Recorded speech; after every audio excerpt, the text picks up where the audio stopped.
आज ठीक है ना। ड्रामा में जो जैसी और जब नूंद होती है वो तब और तैसे ही बात बनती है। तो कल नूंद नहीं थी मिलने की, तो आज नूंद है। तो विनोद भाई, अमेरिका वाले विनोद भाई, चंपा बहन का स्वागत करो, शब्दों के द्वारा वेलकम करो, अपना मुख खोलो। हेलो चंपा बेन। ओम शांति। કેમ છો? બધામાં તમારો અનુભવ સાંભળવાનો પડશે. ગઈકાલે બહુ ઇંતજાર કર્યો. હવે એક દિવસ ગઈકાલે જયંતભાઈ ટેક્સ બરાબર. હવે એક દિવસ જયંતભાઈ નો પણ રાખો. હા हाँ हाँ, જયંતભાઈ નો અનુભવ મેં બહુ સાંભળ્યો નથી અચ્છા નથી સાંભળ્યો? અને બધાએ નહીં સાંભળ્યો હોય કદાચ. अच्छा, ओके। વચ્ચે મિનેશભાઈ વચ્ચે ધ્યાન રાખજો. સંભળાવતા રહે છે ક્લાસમાં, પણ આટલો ડિટેલ ન હોય. મારો હા એટલે જ ને. અનુભવ સાંભળ્યો છે, પણ આ हाँ કલાકનો ડિટેલ ન હોય તો 10 મિનિટ સંભળાવવાનું હોય એવું. હા બરાબર છે. ओके, ચાલો આવો. ठीक है। आज चंपा बहन का अनुभव भी सुन के भी बहुत आनंद आएगा सभी को। हाँ चंपा बहन, भले शुरू करें आप, हाँ शुरू करवाई। क्योंकि चंपा बहन ना टाइम पे पूरा करने वाले हैं, तो हम जितना टाइम लेंगे उतना वो कम खजाना बांटेंगे, इसलिए हम नहीं, जल्दी अच्छा पूरा है। करें तो वो जल्दी शुरू करें। हाँ जी। नहीं अच्छा।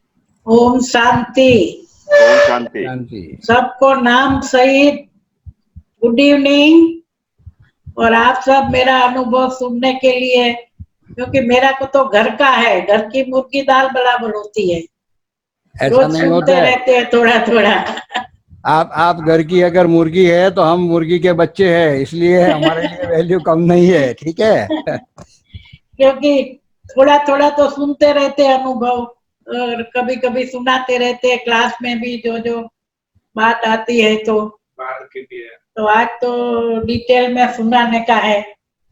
तो सबका अनुभव सुनते सुनते ये होता है कि सब लोग कहते हैं हम भगवान को ढूंढते थे, तो ढूंढते ढूंढते बाबा मिल गया।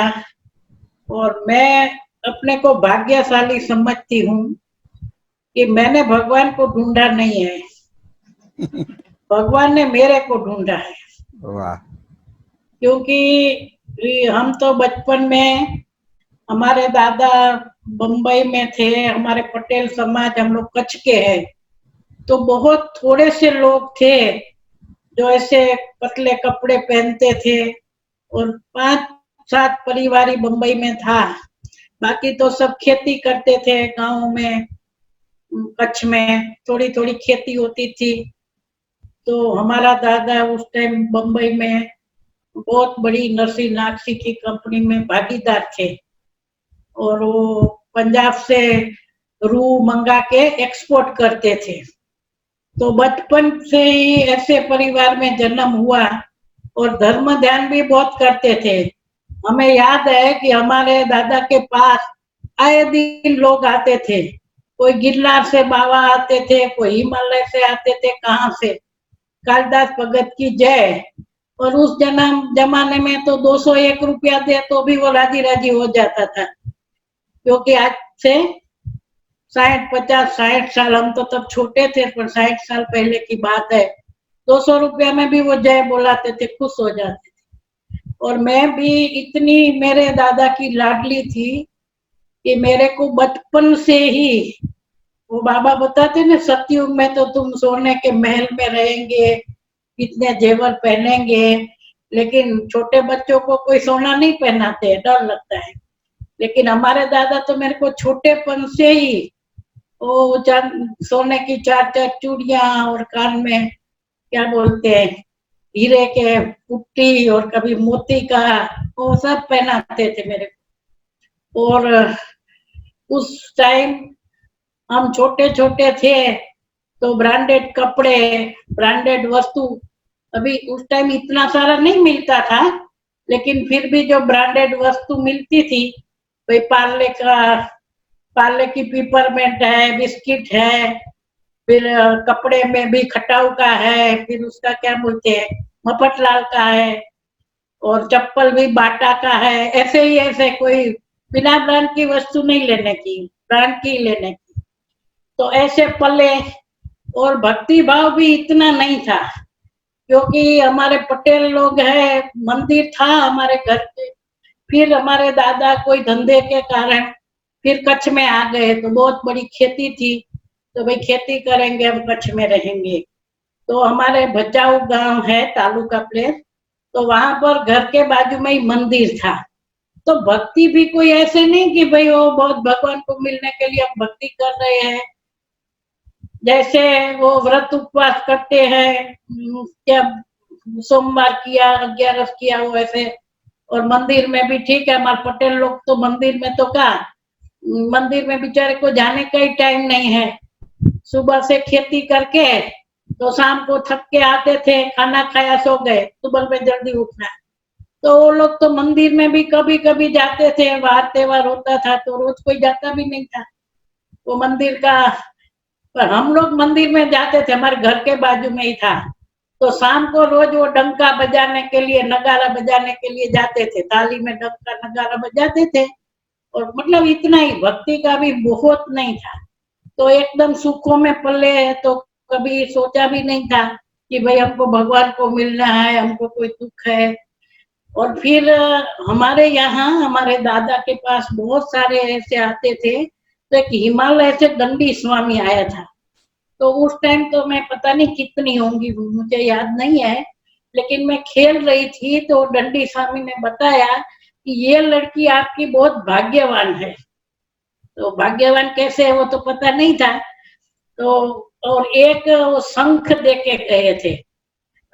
मैं समझती हूँ बाएं तरफ का शंख होता है ना, ज्यादातर के शंख राइट साइड का होता है, वो लेफ्ट साइड का शंख एक देके गए जो बहुत मिलता नहीं है। तो समझते थे। तो उस टाइम हमारा छोटेपन में ही, क्योंकि ये जयंत भाई का परिवार भी, इनके पिताजी थे हमारे ससुर, तो हमारे पटेल समाज में वो पहले ही पढ़े हुए थे, बाकी कोई पढ़े हुए इतने नहीं थे, बीएससी पढ़े हुए थे और कस्टम में सुपरिटेंडेंट थे। और उनके साथ ये छोटेपन से ही हमारे यहाँ तो सगाई हो जाती है, मुझे तो याद भी नहीं है, सगाई हो गई थी जैन भाई के साथ। जैन भाई मेरे से 7 साल बड़े हैं। तो लोग समझते थे कि अपने पटेल समाज में ऐसे घर में मतलब बच्ची की सगाई हो गई, और क्योंकि ये क्या बोलते हैं, ऐसे सुधरे हुए बहुत कम थे, तो लड़कियों को लड़का ढूंढने का भी बहुत प्रॉब्लम था। जिसको भी लड़कियां होती थी जो ऐसे बाहर निकले हुए थे और खेती नहीं करते थे, थोड़ा बहुत पढ़े तो बहुत नहीं थे, अभी भी बहुत पढ़ा नहीं था, बिजनेस वगैरह करते थे, कोई बम्बई कमाने गए, कोई कराची में भी गए थे उस टाइम। तो वो समझते थे कि भाई ये तो बहुत, भाई हमारी लड़की तो बहुत क्या बोले भाग्यवान है, ऐसा अच्छा इनको घर अभी से ही मिल गया, छोटेपन से सगाई हो गई। तो वही, ऐसा कोई समझ नहीं था कि भाग्यवान माना भगवान मिलेगा इस जन्म में, क्योंकि वो बोल के गया था दंडी स्वामी, उसके बाद वो कभी आया भी नहीं, एक ही बार आया था और बोल के गया था। तो धीरे धीरे करके बड़े हो गए। और वो समाज में क्या था, एक तो घूंघट प्रथा थी, तो शादी के बाद भी सासू को देखते हस्बैंड का घूंघट निकालने का, और कोई लड़का बाहर रहता था और बहू सासू के पास रहती थी गांव में, तो उसको लेटर भी नहीं लिखने का, ऐसा समाज था। तो हमारी सगाई हो गई थी, लेकिन जयंत भाई को मैंने नहीं देखा था, उसने मेरे को नहीं देखा था। हम एक ही गांव के हैं लेकिन देखा नहीं था, क्योंकि ये लोग वेकेशन में आते थे, हमारे ससुर जी की सब जगह बदली होती थी। और मुझे याद है हम छोटे थे ना, तो कच्छ से बम्बई जाने के लिए बचाऊ से कंडला, कंडला से नवलखी, नवलखी से फिर विरमगाम, और विरमगाम से अहमदाबाद, और अहमदाबाद से बम्बई, ऐसे जाया जाता था। तो हमारे इनके पिताजी बॉम्बे जाने का है, तो और कोई बॉम्बे वाले को लड़की भी नहीं देते थे कि ना भाई ना, हमारी तो लड़की परदेश जाएगी तो उसका मुंह कब देखेंगे, नहीं देना है, सुना, ऐसा समाज था। तो बम्बई ऐसे जाते थे, तो इनके पिताजी स्टीमर की लास्ट साइन होती थी कंडला बंदर, इनके पिताजी की, तो वहां से जाते थे। तो मैं तो छोटी थी, वो सगाई तो हो गई थी, पता भी नहीं है। तो उनकी साइन होने के बाद टीमवर्क करती थी। तो बचपन में हम वो समाज में जैसे हम राजा महाराजा थे, क्या बोलते हैं, जैसे हमारे जैसा कोई नहीं। हाँ, हमारे जैसे कपड़े भी किसको नहीं, जेवर भी किसको नहीं, ऐसे हाँ। तो क्या है, हम तो समझते थे हवा में उड़ते थे, कोई भगवान को ढूंढना है, भगवान मिलेगा, इस जन्म में लेना है। हाँ, इतना जरूर था कि वो कथा कीर्तन सुनते थे, रात को भी कीर्तन करते थे। और हम जब छोटे थे, मैं समझती हूँ चौथी पांचवी कक्षा में पढ़ती होंगी, तो संतोषी माता का व्रत निकला था उस टाइम। तो बूढ़ी बूढ़ी माताएं सब हमारे मोहल्ले में, उधर में है ना, शेरी को वास बोलते हैं, पटेल वास, हम पटेल वास में रहते थे। तो माताएं सब इकट्ठा होकर सुबह सुबह मेरे को उठाती थी और हमको ये क्या बोलते हैं, संतोषी माँ की कहानी सुनाओ पढ़ के चौपड़ी में से। तो व्रत नया नया निकला था संतोषी माँ। तो हम भी कोई ऐसा संतोषी माँ का हमको व्रत करना नहीं, उनको उठ के कहानी सुना दी और वो चने का और गुड़ का प्रसाद खा लिया। वो ज्यादा हमको भी कोई संतोषी माँ का व्रत करना है था नहीं। तो ऐसे करते करते बड़े हो गए। अब बाबा को मुझे लाना था ज्ञान में, क्योंकि उस जमाने में ब्रह्मा कुमारी का तो किसी ने नाम ही नहीं सुना था। और कराची में हमारे पटेल लोग कोई कोई गए थे कमाने के लिए। फिर ये भारत पाक के बागला हुआ तो वो लोग आ गए, लेकिन किसी ने ये भी नहीं बोला कि उधर कोई ब्रह्मा कुमारी है कि कोई दादा लेखराज है, कि किसी को भी नहीं पता था। और गुजरात में भी एक भावनगर में सेंटर खुला और एक बड़ौदा में खुला, दूसरा नंबर बड़ौदा में खुला। तो गुजरात में भी वो 2-4 सेंटर से, बाद में ये राजकोट वगैरह तो बाद में खुला है सेंटर। तो ब्रह्मा कुमारी का नाम भी नहीं सुना था।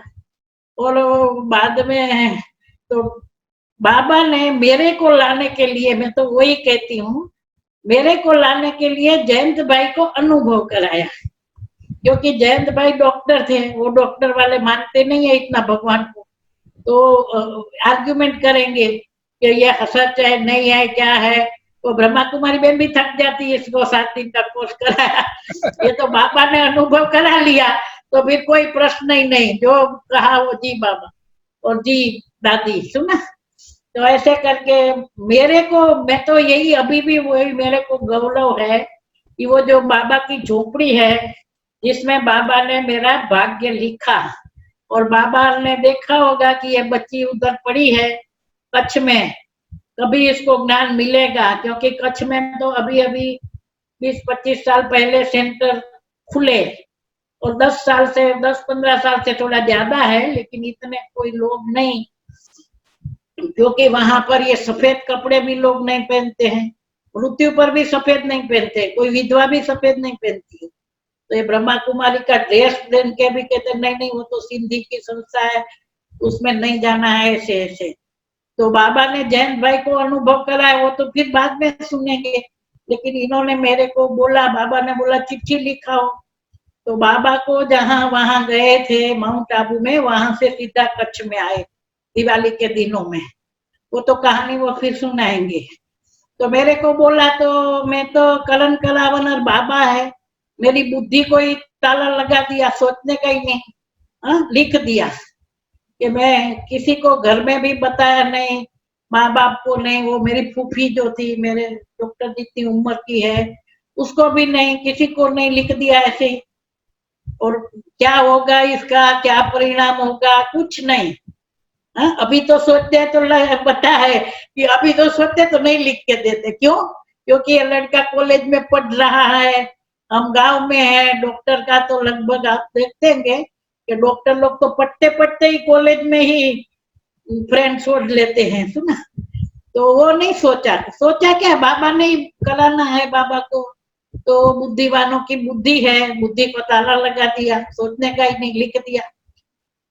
और फिर हमारे इनके पिताजी है ससुर जी, तो वो जोर देने लगे हमारे माँ बाप को, जल्दी शादी कर दो, जल्दी शादी कर दो। उनको ये था कि ये शादी होगा तो ये जो ब्रह्मचर्य की बात है वो तो पूरी हो जाएगी।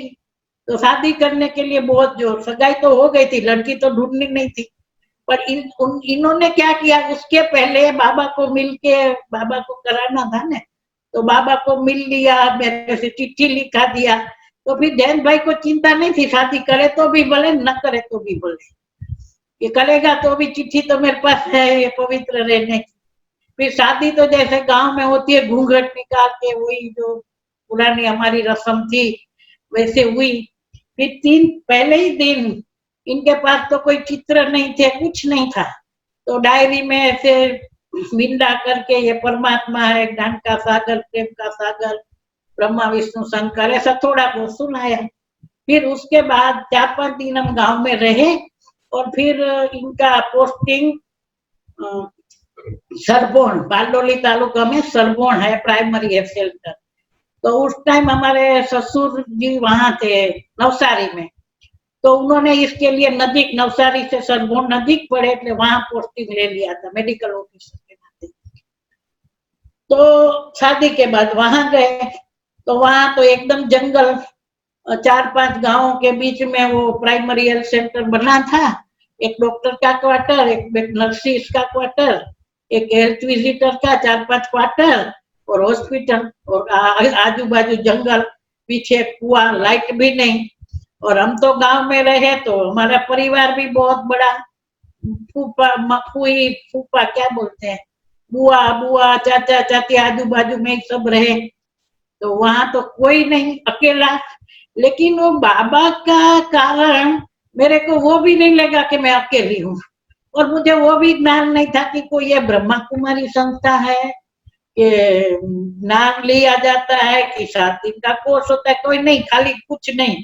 तो वहां लाइट नहीं थी ना, तो जयंत भाई ने एक पेट्रोमैक्स के ऊपर एक टोपला बना के रखा था, लाल कलर का, तो टोपला लगाए तो लाल कलर हो जाए, टोपला लगाए तो सफेद कलर हो जाए। मेरे को बोलो योग करो, अब योग क्या करूं, मुझे तो पता ही नहीं कि योग क्या करने का होता है, आज भी मेरे को योग करना नहीं आता है ना, कि की बातें सुनती हूँ। तो मुरली होती थी, वो मुरली भी उस टाइम लिथो की होती थी, 2-4 बार हाथ में लिया तो मुरली फट जाती थी, पुराने होंगे उसको पता है, वो लिथो वाले पेपर होते थे, अभी तो इतना प्रिंटिंग वाली मुरली आ गई, तो मुरली पढ़ते थे, करते थे। तो ऐसे ऐसे करके फिर शादी करके आए, तो लोग आजू बाजू के गांव थे, बहुत सारे गांव के बीच में हेल्थ सेंटर था, और सामने एक हाई स्कूल थी, तो लोग बुलाने लगे, डॉक्टर साहब हमारे यहाँ खाना खाने आओ, हमारे शादी करके आए, खाना खाने आओ। तो एक आध जगह तो गए भी सरपंच के घर में, लेकिन ये खाने का नहीं है, वो पता ही नहीं है कि भाई, मेरे को तो पता ही नहीं कि किसी के घर का खाना नहीं, कहाँ का खाना नहीं। और जयंत भाई भी थोड़ा मजबूरी से, पता तो होगा कि नहीं खाना है, लेकिन मेरे को बोले तो ये भड़क नहीं जाए, ये भी था। तो फिर एक आध जगह खाना गए, उसके बाद बोला कि भाई ऐसे करो, हम लोग आप सब इकट्ठे हो, गांव के लोग, सरपंच है, ग्राम सेवक है, और मतलब वहाँ कोई ऐसे बड़े बड़े तो वीआईपी होते नहीं थे, हाई स्कूल के टीचर है, प्रिंसिपल है, तो वो सब इकट्ठे हो, तो हम ज्ञान सुनाएंगे। अब ज्ञान मैं सुनाऊंगी, अब मैं क्या सुनाऊं, मैंने तो कुछ पता ही नहीं है, वो मिंडा मिंडा करके ज्ञान का सागर, प्रेम का सागर, सुख का सागर, इतना 5 गुण बाबा के बता दिए थे, अब क्या सुनाऊं। लेकिन वो उस टाइम ये भी पता नहीं है कि बाबा आके सुनाओ, सुना, उस टाइम इतना भी पता नहीं था कि बाबा अभी मेरे को ये आके सुनाओ, कुछ नहीं, लेकिन वो बाबा सुनाते थे आकर के। मैं तो बाबा को बुलाती नहीं थी, मेरे को पता ही नहीं कि बाबा को कैसे बुलाओ, बाबा आप मेरे द्वारा ज्ञान सुनाओ, ये मेरे सामने परीक्षा आ गई। तो फिर भी बाबा सुनाते थे, तो मैं घंटा घंटा भाषण करती थी, और लोग मेरे को पूछते थे कि बहन जी आपने क्या किया है, भाषा में पीएचडी किया है। अब भाषा में पीएचडी का, हमारे यहाँ तो पढ़ाई की बात करें तो हमारे पटेल समाज की तो कोई लड़की स्कूल में नहीं जाती थी। भचाऊ तालुका में जो स्कूल थी कन्याशाला, तो उसमें थोड़े ओसवाल की लड़कियां और बनिए की, और कोई क्या बोलते हैं ठक्कर वगैरह, जो दूसरी वो है ना, वो लोग पहले धोरण में 20-25 चौथा धोरण तक तो 5वां धोरण तक तो 5 ही लड़की रहे, इतना पढ़ाई का था। आज भी देखो ना तो 40 साल की लड़कियां हैं हमारे समाज की, पढ़ी हुई नहीं है, उसके बाद की पढ़ी है। तो मैं तो बीच में भूल गई क्या बोलती थी पढ़ाई का। हाँ, वो बीएड बोले। अब फिर मैं 5वीं 6वीं 7वीं तक पढ़े, तो 7वीं तक कन्या शाला थी, फिर 8वीं से बच्चों के लड़के के साथ पढ़ना हाई स्कूल में। तो मैं और एक धर्मिष्ठा करके लड़की थी, हम सारे लड़कों में हम 2 ही लड़कियां, और एग्जाम देने के लिए भूज जाना पड़े। तो मैंने तो 1 साल थोड़ा ABCD सीख के 8वीं में ABCD शुरू होती थी, और मैं नई स्कूल गई और सारांश की परीक्षा देके फिर मैं घर बैठे एग्जाम देंगी SSC की, ऐसे तैयारी करी।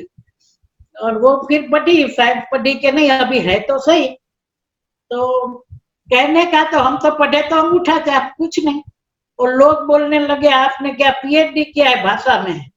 अब भाषा में क्या PhD किया, वो बाबा आकर बोलते थे जो भाषाओं का भी क्या बोलते हैं, जैसे कहते हैं ना कि पतियों का पति है, बाप का बाप है, वैसे वो भाषा का भी ईश्वर है, रामेश्वर है, गोपेश्वर है, ऐसे भाषाओं का भी ईश्वर है। तो मतलब, और फिर वो क्लास तो 7 दिन का कराया, लेकिन उसमें लोगों को साक्षात्कार होने लगे। कोई को विष्णु का साक्षात्कार हुआ, कोई को विनाश का, लोग दंडवत प्रणाम करने जाए, क्या हो गया। तो बाबा ने क्या किया, आते ही मेरे को सेवा दे दिया, क्योंकि नहीं तो वो जंगल में मैं क्या करती सारा दिन। डॉक्टर तो दवाखाने चले जाते, शाम को भी चले जाते, सुबह में भी चले जाते, मैं क्या करती। तो बाबा ने वो क्या, फिर हमारे घर में तो लोग आने लगे। 7 दिन के बाद हमने एक दरी खरीद लिया और एक 4 चित्र लगा दिए एक कमरे में। गवर्नमेंट का ही मकान था वैसे, फिर 2 पट्टा वाले भी थे, गाड़ी भी थी, सब्जी भाजी लाना है गांव से वो लाके देते थे सब। तो बाबा ने सेवा में लगा दिया, और फिर ऐसे ऐसे कर रहे थे। और फिर ये गीताबेन के पप्पा वहाँ बारडोली में तालुका विकास अधिकारी थे।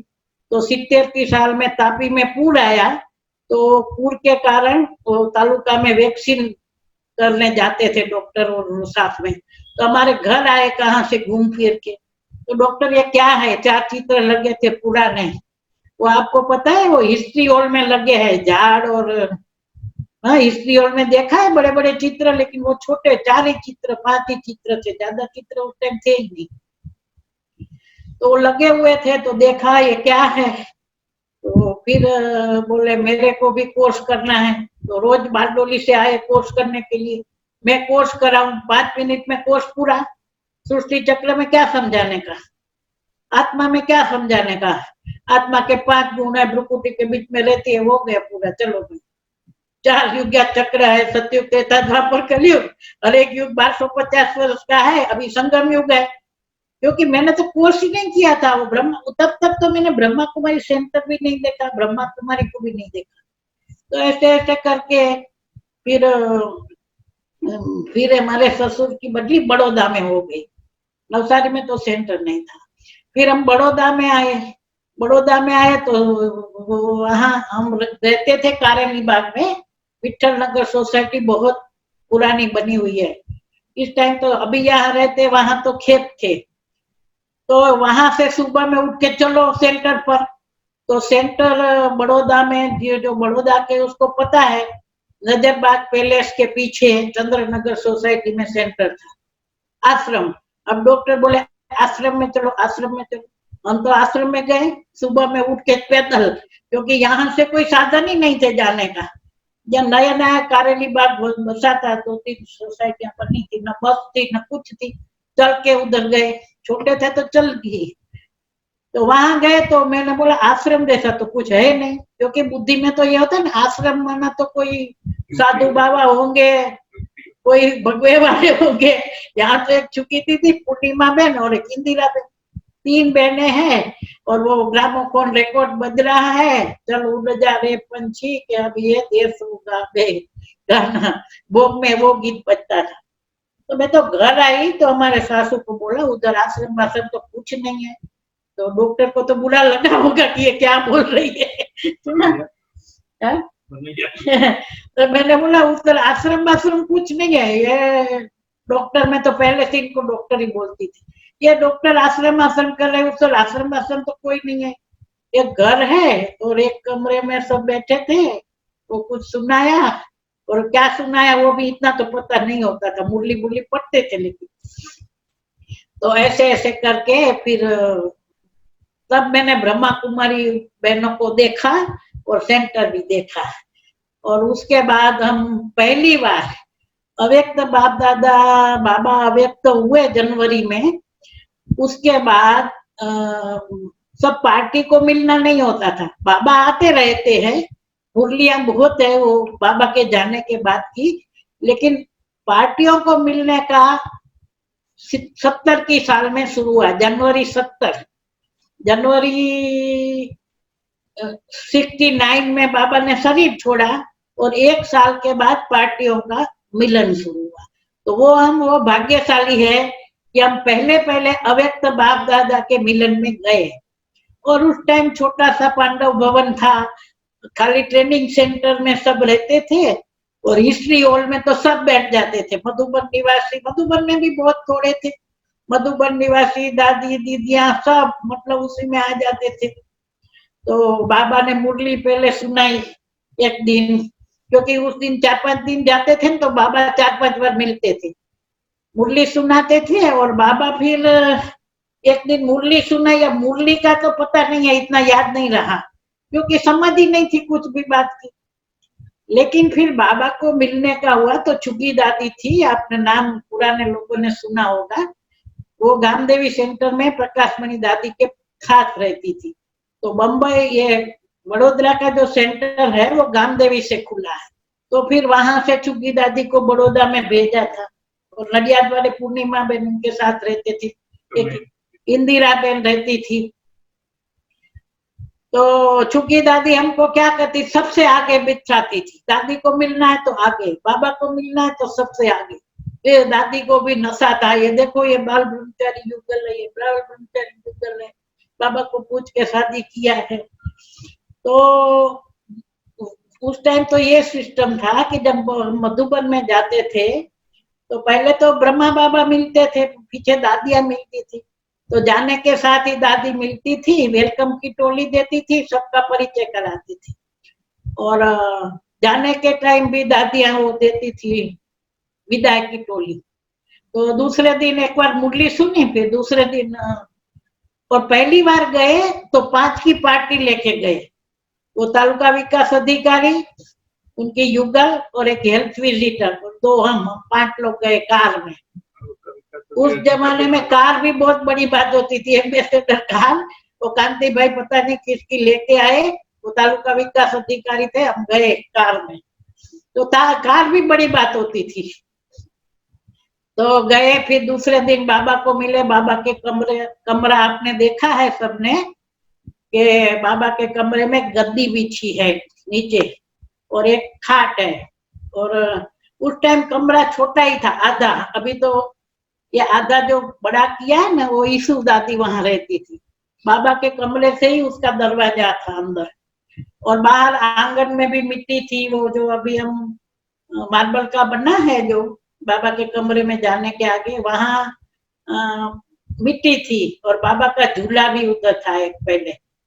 और ठंडी में के जनवरी की ठंडी में वो निर्वेर भाई का जो अभी ऑफिस है वहां वो नहीं बना है, अभी तो मार्बल का बना है, पहले पत्थर का था, तो वहां सब बैठे थे, फिर जिसकी बारी आती थी वो बाबा के कमरे में जाते थे। पार्टी में 5-7 लोग, ज्यादा तो होते नहीं थे, 5-7 10 लोग, और मधुबन में जब भी जाए तो बोले कितने की पार्टी आई, कितने की पार्टी आई, सब ऐसे पूछते थे। तो हमको पहले सबसे बाबा मतलब वो गादी पर गुलजार दादी बैठते थे और बाबा उसके तन में आते थे बाप दादा, और हम सबसे पहले बैठे थे। तो बाबा ने मेरे को सबसे पहले, हम लोग दोनों सबसे पहले थे। उस टाइम निरंजना बेन भी हमारे साथ पहली बार मिलने आई थी, क्योंकि वो पढ़ती थी तो हमारे साथ ही थे, और दूसरे कौन थे वो याद नहीं है अभी मेरे को। तो पहले बाबा ने बोला, बच्ची तुमने जो त्याग किया है उसका बहुत बड़ा भाग्य है, समझती हो, और झाटकू समझती हो। अब झाटकू क्या है क्या मालूम, मैं तो बाबा को ऐसे देखती रही, सुना कि क्या बाबा बोल रहे हैं। और मतलब उस टाइम इतना समझ ही नहीं था कि भगवान मेरे से बात कर रहे हैं, क्या हो रहा है। हाँ इतना था कि मधुबन में जाते ही जैसे मेरे को तो ऐसा लगा कि जैसे बाबा नहीं, मैंने पहले कब आए हो, तो 5,000 वर्ष की पुरानी स्मृति दिलाते, पता नहीं 5,000 की स्मृति है कि क्या। मेरे को नया कुछ नहीं लगता था, जैसे मैं यहाँ ही रहती हूँ, मैं अच्छा मेरे को लगता था, बहुत अच्छा, जो ऐसे हवा में उठती थी मधुबन में। और बाबा जैसे आंगन में मेरे साथ हाथ पकड़ के, बाबा मधुबन के आंगन में शांति के आश्रम के आजू बाजू में बाबा के हाथ पकड़ कर घूम रही हूँ, ऐसा ऐसा मेरे को अनुभव होता था। और बाबा ने बोला, झाटकू पता है, तो देखते रहे झाटकू क्या होता है। आप सबको पता है कि इसको झाटकू क्या होता है? नहीं आता है ना। हाँ, तो बाबा ने ही फिर मेरे को, हाँ तिलक राज भाई को पता है। हाँ, तो झाटकू माना बाबा ने बताया कि जैसे बलि चढ़ाते हैं ना, तो एक धक से खत्म होता है, उसको झाटकू बोला जाता है, और वो महाप्रसाद होता है। और अगर चिल्लाते हैं, मतलब वो बलि चढ़ाते हैं, वो चिल्लाया तो उसको झाटकू नहीं बोला जाता। तो मतलब बाबा का इशारा ये था कि तुमने त्याग किया है, उसमें चिल्लाना भी नहीं है कि मैंने त्याग किया है, मैंने बहुत बड़ा काम कर लिया, वो नहीं। तो ऐसे बाबा ने थोड़ा बोल के फिर बोला, तुम्हारे में से कौन आगे है? तो जयंत भाई ने फट से बोल दिया, चंपा आगे है, क्योंकि बाबा को तो ऐसा है ना कि माताओं को आगे रखना है, भले मैं आगे हूँ कि नहीं पीछे हूँ, पता नहीं, उस टाइम तो पता नहीं था कि मैं आगे हूँ तो पीछे हूँ। तो मतलब बाबा ने पूरा अच्छी तरह से हमको मिले बाबा, फिर बाबा ने टोली दिया, और फिर दूसरे की बारी है जैसे फिर दादियों के साथ। तो दादियां तो बहुत सी, जो आप एक दादी का, बहुत सारी दादियों का फोटो देखते हो ना, वो सारी दादियां थी, सब दादियां। तो मधुबन में भी बार बार आते थे, कोई सेंटर में रहते थे। मधुबन में तो ये प्रकाशमणि दादी और बड़ी दीदी, और मनोहर दादी और रतन मोहिनी दादी और अपनी शांतामणि दादी, ये 3 कारोबार चलाते थे, और दादी दीदी उसकी मेन थे, मुख्य। तो वो 3, कभी क्लास होना है, कौन योग कराएगा, वो सारा होता था। और दादियों के कमरे में तो हम ऐसे जाते थे, और दादियां भी हमको ऐसा प्यार करती थी जैसे किसी के घर में 7 फुट का बच्चा आया हो ना, ऐसे हमको प्यार करती थी। तो प्यार प्यार में हम तो दुनिया को ही भूल गए, इसी में करने लग गए, कौन सी दुनिया है, कौन सा। मधुबन में जाते थे तो कौन सा हमारा गांव है, कौन सा घर है, बस मधुबन में रहना। और एक बार हम पांडव भवन के गेट में दाखिल हुए तो उधर से बाहर नहीं निकलना। अभी तो बहुत बाहर जाते हो, बाहर दुकान में ये खरीदा वो खरीदा, वो तो कुछ नहीं। माउंट आबू में शाम को दादी चलने के लिए ले जाती थी नक्की झील तक, वहाँ एक बगीचा था, वहां बैठते पिकनिक करते थे वही। और सुबह में भी हम तैयार हो गए, फिर दादी के कमरे में चले गए, फिर दादी तैयार होके नक्की लेक तक जाती थी सैर करने, तो हम भी साथ में जाते थे दादी का हाथ पकड़ के। और फिर आते थे तो दादी मुरली सुनाती थी, हम बैठ जाते थे। फिर दादी जैसे मुरली सुना के उतरे जाए तो हम भी साथ साथ में जाते थे उसके कमरे में, क्योंकि उस टाइम क्या होता था कि सब लोग क्लास पूरा हो ना तो सब नाश्ते के तरफ चले जाते, और उस टाइम दादी को हम मिलते थे तो बहुत दादी को टाइम होता था, दूसरा कोई लाइन में ही नहीं लगा है तो ना। और दादियां नाश्ता देरी से करती थी, 8, 8:30, 7:30, 8 नहीं करती थी, देरी से करती थी। तो हम तो कायम ऐसे ही नाश्ता करने नहीं जाएंगे, सीधा दादी के साथ जाके दादी में के कमरे में गए, दादी को मिले, बड़ी दीदी को मिले। और बड़ी दीदी फिर मेरे को उस टाइम फिर संतरी दादी थे, वो सबको सौगात देते थे। फिर थोड़े दिन के बाद संतरी दादी तो कलकत्ता गए निर्मल शांता दादी के साथ। वैसे वो संतरी दादी है ना, वो बाबा का भतीजा जो विश्व किशोर भाव की युगल होती थी। फिर बड़े दीदी सौगात देती थी और बोलो नहीं था तो दीदी सौगात देती थी, सुना सबको। तो मेरे को सखी दीदी बोलते थे, सखी मेरी है, मेरी सखी है। और फिर कभी कभी दीदी बोलेगी, उसके कमरे में जाएंगे, आजा फंसा जा, आजा फंसा जा। सुना, मैं छोटी थी 19 साल की, बहुत तो 20 साल हुआ होगा, और एकदम पतली। तो क्लास में जब पहले तो शाम को क्या होता था, रात्रि क्लास में सबका परिचय दिया जाता था कि मेरा नाम फलाना है, मैं यहाँ से आया। तो मनोहर दादी असेंबली पर बैठती थी, हिस्ट्री हॉल में 3 वो है उसमें। तो मैंने परिचय दिया तो कि ये जयंत की युगल है, कहते डॉक्टर जयंत की युगल है, ऐसी पतली सी एकदम छोटी सी। सुना, तो उनको लगा जयंत भाई 7 साल बड़े हैं तो जरूर बड़े लगेंगे। तो मतलब छोटी थी तो मैं भी दौड़ती रहती थी दादियों के साथ। तो दादी बोलती थी आजा फंसा जा, आजा फंसा जा, और बहुत प्यार करते थे, बहुत प्यार करते थे। और फिर पहली बार हम गए तो दादी ने चुकी दीदी को बोला, इसको सफेद साड़ी क्यों पहनाई है, क्योंकि हम तो मधुबन जाएंगे तो 2 साड़ी मन सफेद लेके गए थे, सफेद साड़ी नहीं होती थी। तो दादी ने बोला इसको रंगीन पहनाओ। तो मेरे को रंगीन साड़ी दादी ने वहां से दिया सौगात में। और सौगात में भी उस टाइम 4 वस्तु होती थी। ये प्लास्टिक की बाल्टियां नई नई निकली थी, अभी तो पुरानी हो गई, उस टाइम नई नई। एक प्लास्टिक की बाल्टी और एक शाल होती थी सफेद, एक साड़ी व्हाइट, और एक अंगूठी चांदी की। वो 4 में से जो भी पसंद करना है वो लो। तो मैं तो कुछ पसंद नहीं किया, पता नहीं दूसरी भी साथ दादी ने सौगात दिया, लेकिन मेरे को रंगीन साड़ी बोला, रंगीन साड़ी इसको पहनाओ। तो मैं भी तथास्तु, हाँ अभी भी मैं रंगीन पहनती हूँ, एकदम सफेद नहीं पहनती हूँ। सफेद पहनती हूँ क्लास में, लेकिन थोड़ा बहुत रंगीन भी पहन लेती हूँ, क्योंकि उस जमाने में ब्रह्मा कुमारी का कोई नाम भी नहीं लेते थे, किसी ने सुना भी नहीं था। और सिंधी में तो विधवा लोग पहनते हैं सफेद साड़ी और लंबा।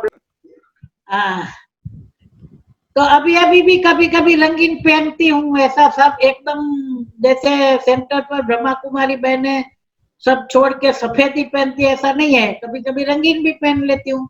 हाँ, बाकी ज्यादातर तो सफेद ही पहनती हूँ, शादी में जाती हूँ, कहाँ भी जाती हूँ लौकिक दुनिया में, तो वो तो उन लोगों ने मेरे को सफेद पहनाया कि आप है ना ब्रह्मा कुमारी का ड्रेस पहन के आओ। आप जो शादियों में आते हो तो बहुत भारी भारी साड़ी नहीं पहन के आते हो। और दूसरा, आप आते हो रंगीन कपड़े पहनेंगे तो सबके साथ मिक्स हो जाएंगे। हमारे जो नए रिलेटिव होते हैं भाई, वेवाई वगैरह सब, उसको हम क्या परिचय देंगे आपका, इसलिए आप है ना तो ब्रह्मा कुमारी का ड्रेस पहन के ही आओ। तो उन्होंने ही कराया, नहीं तो ऐसा भाई एकदम छोड़ा नहीं है, अब सफेद पहन के जाएंगे तो क्या सफेद, लेकिन उन लोगों ने ही छोड़ा है। और उन लोगों ने फिर उस बहाने भाई, उनकी शादी में मेरी बहन के यहाँ शादी थी तो सभा में बुलाया कि ब्रह्मा कुमारी चंपा बेन अलका बेन के बेन पधार रहे हैं, सब तालियों के स्वागत करो। मेरे को अलग बैठने का दिया, सफेद क्या बोलते हैं, सफेद चादर नाल के सोफा रखा था, उसमें बिठाया मेरे को। तो क्या है, मैं सफेद पहनती हूँ, लेकिन मतलब दादियों ने बोला था तो रंगीन भी पहनती हूँ। भाई और बहनों, ये चंपा बहन की बहन है भाई और बहनों, इसलिए मैं दिखा रहा हूँ। चंपा बहन की बहन है। खुश हो रही होगी। हाँ, वो तो खुश होती है, सेवा करती है बहुत, सबको बोलती है, लेकिन सब खाली शिव बाबा बोलते हैं। चंपा बहन जाती है तो ओम शांति बोलते हैं, बाद चंपा बहन इधर आई तो उनका शिव बाबा उधर चला गया।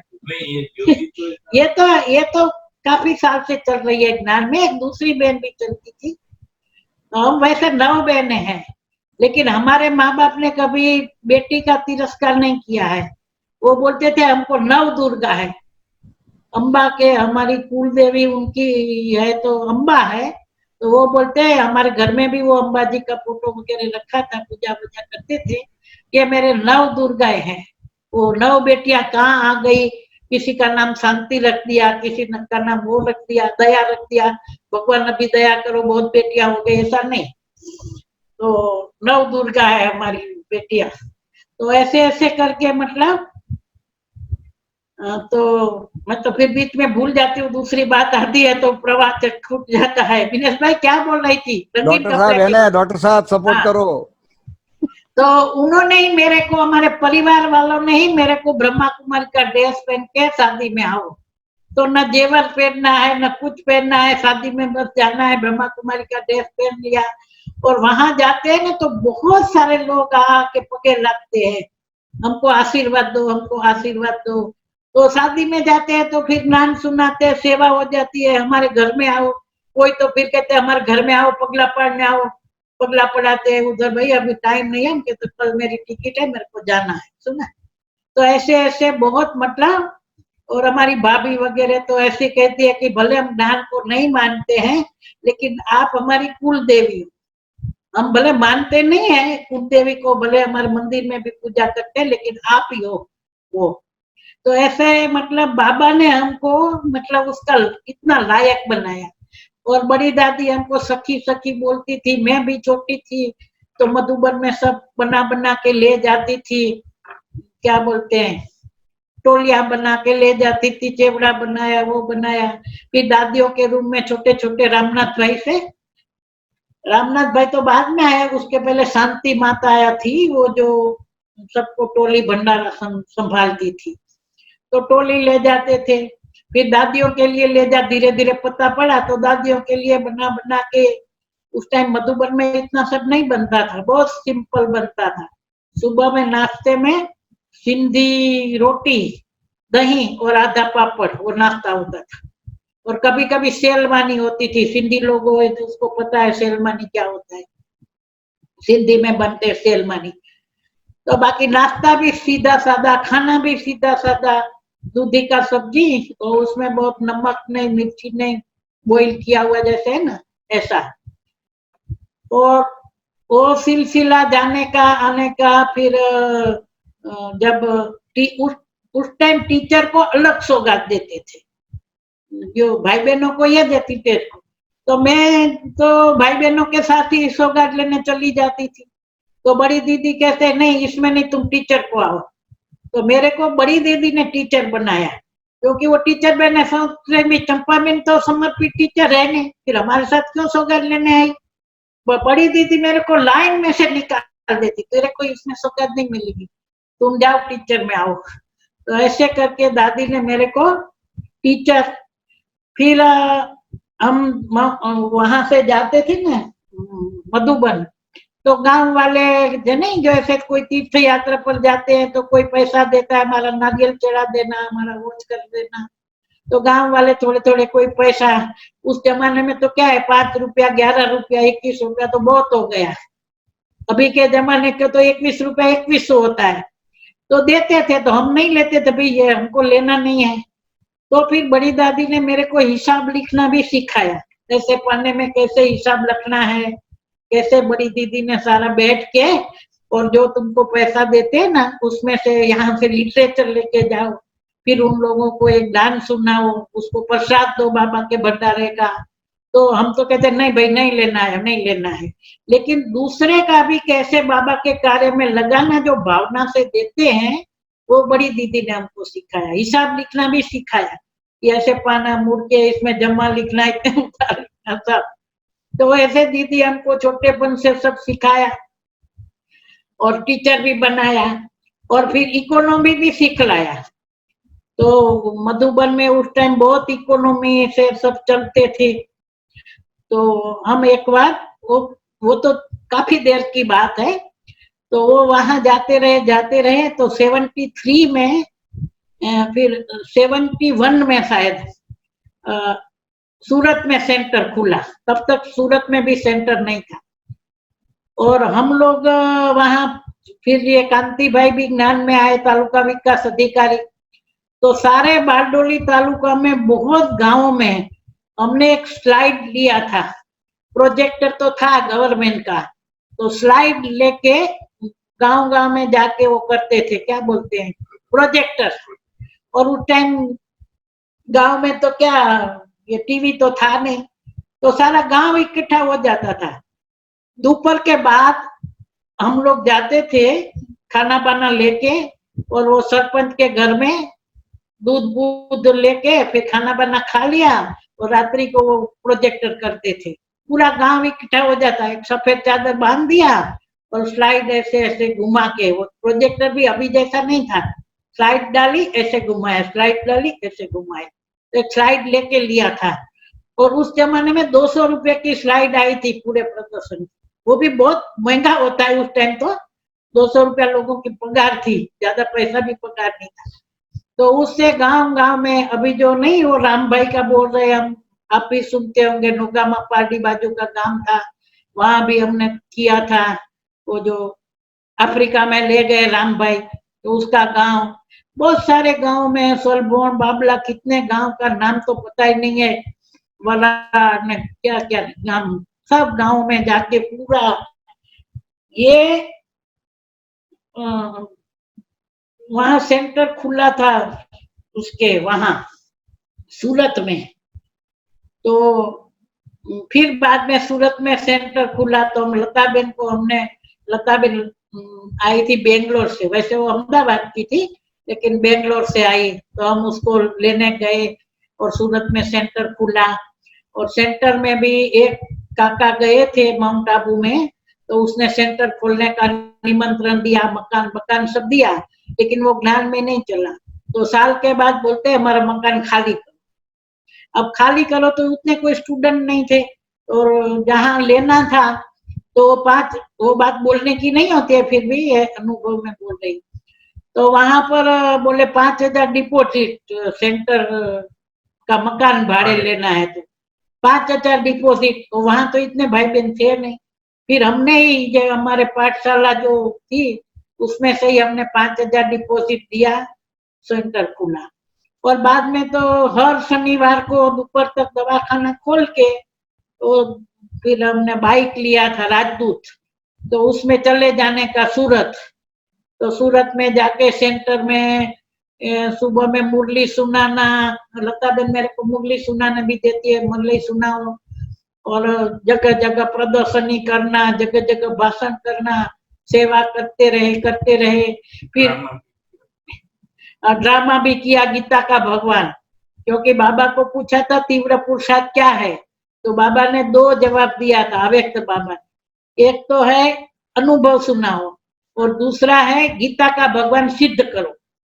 तो वो गीता के भगवान का ड्रामा, मतलब वो बहुत वहां सूरत में काफी सेवा की, 73 तक। तो 73 फिर वहां से भी मैं, हमारे बाजू में जो कंसाबेन थी वेल्स विजिटर, वो दोनों थे, वो भी विडो थी और उसकी माताजी थी उम्र वाली। तो माताजी बोलती थी चंपाबेन तुम सेवा में जा, मैं जयंत भाई को खाना खिलाऊंगी, सुना। तो माता का भी बहुत पाठ रहा। तो मैं तो कहाँ कहाँ राजपीपला में गई, वहां सेंटर खुला, तो वहां कितने दिन रह के, फिर इधर अंकलेश्वर में, फिर एक सरपल पार्टी में एक जस्सू भाई और नाम से दोनों का ऐसा भाई का नाम तो अभी याद था, अभी भूल गई। तो लोग बोले वहां क्या जा रहे हैं, वहां तो कोड़ी पटेल है, कोड़ी पटेल का गांव है, वो लोग पता नहीं क्या खाते होंगे, लेकिन वो बाबा के बच्चे थे, तब नवसारी में सेंटर नहीं था। तो उसके घर में भी रही, 7 दिन का कोर्स कराया, ऐसे ऐसे बहुत जगह में गई, गुजरात में भी बहुत जगह गई, और नडियाद में भी सेंटर नहीं था। तो एक भाई अमेरिका से आया था, उसका गांव था इधर सेवालिया, तो चलो सेवालिया, तो सेवालिया गई, उधर गांव में, उसके गांव में तो सड़क भी नहीं थी, गाड़े में जाया जाता था, सेवालिया उतर के फिर गाड़े में जाओ। तो ऐसे ऐसे बहुत सेवाएं की। माता ने भी भाग्य बनाया, मैं जाती थी तो जयंत भाई को खाना खिला देती थी पीछे, और मैं भी थोड़ा बहुत बना के रख जाती थी। तो ऐसे ऐसे बहुत दौड़ते रहे, भरूच में भी सेंटर उसी टाइम खिला। वो 73 तक वहां सेवा किया, और 73 में डॉक्टर के मदर फादर को एक्सीडेंट हो गया, और दोनों का एक साथ डेथ हो गया। तो फिर इनके भाई बहन पढ़ते थे, भाई अभी रेडियोलॉजिस्ट है, बहन गायनेकोलॉजिस्ट है। वो भाई तो अभी 11वीं की परीक्षा देके प्री मेडिकल में ही था, और बहन को 3 साल पढ़ना था, वो जामनगर में पढ़ती थी। तो फिर हम वहां से रिजाइन होके फिर बड़ौदा में आ गए। वहां से उस टाइम भरूच का सेंटर, भरूच में प्रदर्शन किया था और सेंटर मतलब खुला था। भरूच में भी थोड़ी सेवा किया लेकिन सेंटर खुलने तक नहीं किया। और एक भाई हमारे सरबोन में ग्राम सेवक था, हरीश भाई करके, तो उसने तो इतना लंबा सोचा कि हम जब रिटायर हो, उसने क्या किया, अपने सारे भाइयों को, 3 भाई थे, दूसरे उसके गांव वाले कावी के, जो कावी कंबोई बोलते हैं ना इधर भरूच में, तो भरूच में तो सेंटर था नहीं, तो कावी में उसके सबको अपने रिलेटिव को बुला बुला के 7 दिन का कोर्स गया सरबोन, और बोला हम लोग जब रिटायर होंगे तो हमारे गांव के पास सेंटर नहीं होगा, तो हम सेंटर जम्बूसर में खोलना है, सुना। तो हम वहां से बाइक में, यहाँ के बाइक में आए और यहाँ से चुकी दादी वगैरह बड़ौदा से, तो हम लोगों ने पूर्णिमा बेन साथ में बड़ौदा से वहां सेंटर खोला, 2-3 बार प्रोग्राम रखा और वहां से 3 कन्याएं भी निकली। एक तो ज्योति बेन है डबोई वाली, एक गीता बेन है आनंद वाली, और एक उर्मिला बेन थी वहां के सरपंच की, करमार के सरपंच की बेटी थी, लेकिन वो बाद में, पहले तो ब्रह्मा कुमारी बने, बाद में फिर वो चली गई। तो ऐसे ऐसे मतलब वहां उन्होंने सेंटर खोला। देखो लोगों के पास पैसे नहीं थे ना, तो भी सेंटर खोलते थे कि भाई कैसे कैसे करके, और जहां भी सेंटर खोलते थे, घर में जो भी ज्यादा वस्तु होती थी हम लोग दे देते थे। हमारे घर में आप देखना, आपके घर में भी देखना, बहुत सारी वस्तुएं पड़ी रहती है जो हम यूज नहीं करते, ले लेते हैं, कहाँ से आ भी जाती है। तो वो ऐसे ऐसे करके बहुत सेंटर खोले। फिर 73 में बड़ौदा में आए, तो बड़ौदा में तो कोई पाठशाला खोलने का भी विचार नहीं था, क्योंकि बड़ौदा में सेंटर उन दिनों में हर जगह एक ही सेंटर होता था, दूसरे सेंटर की भी बात नहीं होती थी।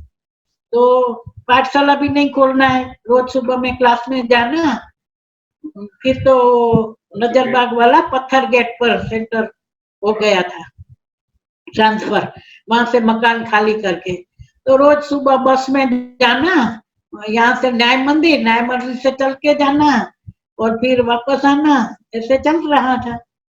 तो एक दिन एक धर्मा साहब करके थे, प्रोफेसर थे, तो उनको भी बड़ा शौक था लोगों को ज्ञान सुनाने का, तो हम रोज बस में जाया करते थे, आया करते थे साथ में।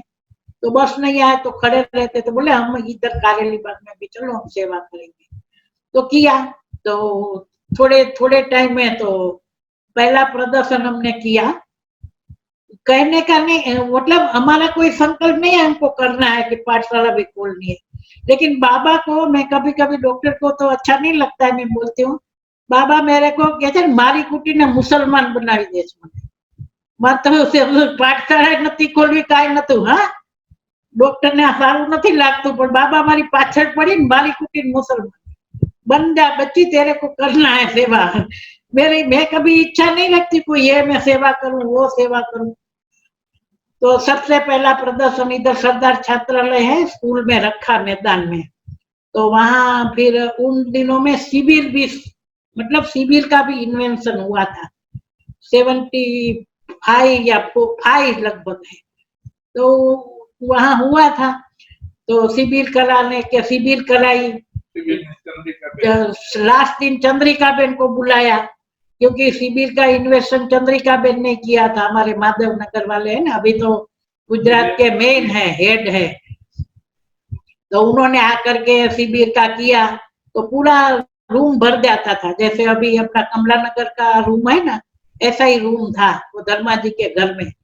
एक ही रूम, एक छोटा सा बेडरूम, एक रूम, उसमें भी उसने दिया तो किया। और क्योंकि उस टाइम हम वहां से नौकरी छोड़ के आए इधर, फिर वो भी एक कहानी है, वो तो नहीं सुनाएंगे। कितना 7 तो बज गए, 7 तो बज गया देखो अभी।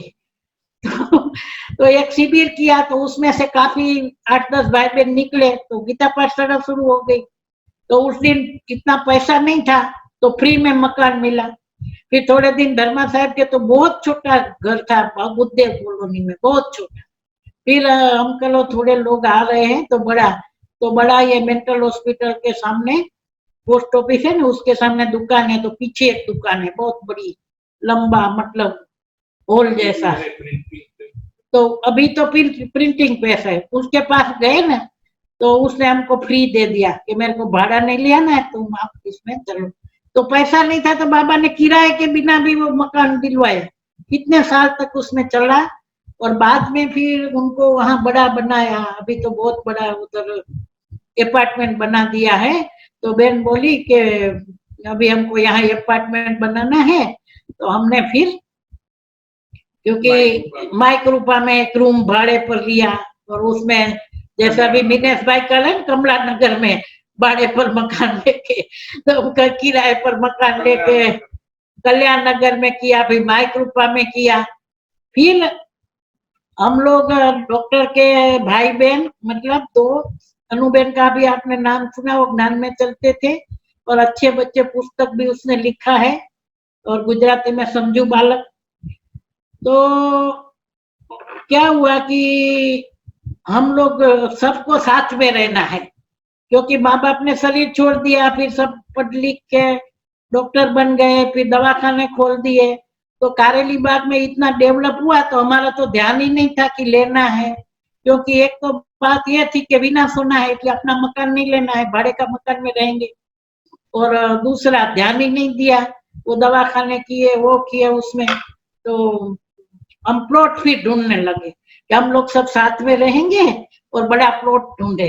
तो मेरा फिर एक वो था, एकदम मजबूत डंडा था, समझो कि भाई हम मकान भले प्लॉट लेके सबका साथ बनाएंगे, लेकिन उसी में ही मेरे को बाबा का रूम एक चाहिए जो पाठशाला चले। क्योंकि मेरे को नहीं तो रोज 6 बजे जाके ताला खोलने का, शाम को जाके ताला टाइम में खोलने का, नहीं खोलूं तो भाई बहन खड़े हैं उधर लाइन में, तो बैठने की भी जगह नहीं, तो मेरे को रोज ताला खोलने के लिए दौड़ना पड़ता था कैसे भी करके। और दवाखाने भी जाती थी, 5 लोगों का घर में खाना बनाती थी, सेंटर का भी इतना काम करती थी, सुना। तो मेरा ये था, लेकिन हम सारे कारेली बाग में ढूंढ ढूंढ के ढूंढा, लेकिन कोई भी जगह मकान नहीं मिला, वो एक बड़ा प्लॉट ही नहीं मिला जो हम सब रह सके और जो साथ में पाठशाला, क्योंकि बाबा को ये सेंटर करना था, सुना। तो प्लॉट मिला ही नहीं,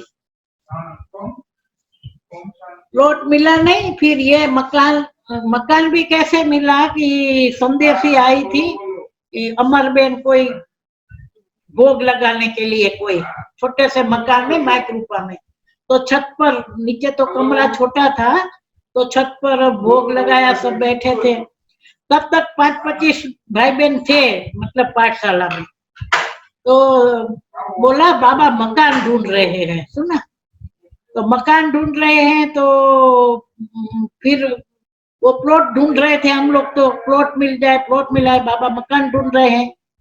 तो फिर हमने ये सोच लिया कि अब बड़ा प्लॉट नहीं ढूंढना है, क्योंकि जो वो लोग हैं उनको ज्ञान का बिल्कुल नहीं है, वो क्या बोलते हैं, अभी तक भी ज्ञान का अच्छा लगता है, लेकिन हम लोग जाए, हम क्लास करें, वो नहीं है। तो फिर हम मकान ढूंढने लगे, तो ये मकान मिला, तो ना वो भी फिर बहुत हिस्ट्री है, कैसे बन गया सेंटर। मैं बोला बाबा पीछे, मेरे को तो सेंटर ही नहीं बनाना था, कुछ नहीं बनाना था, हम तो बस थोड़े 8-10 लोग आए और उसको मुरली सुनाए सुबह शाम, बस खाना सुनाए, बाबा को भोग लगाए, खाए। तो ये कहने का मतलब कि बाबा ने ही सब कुछ कराया है।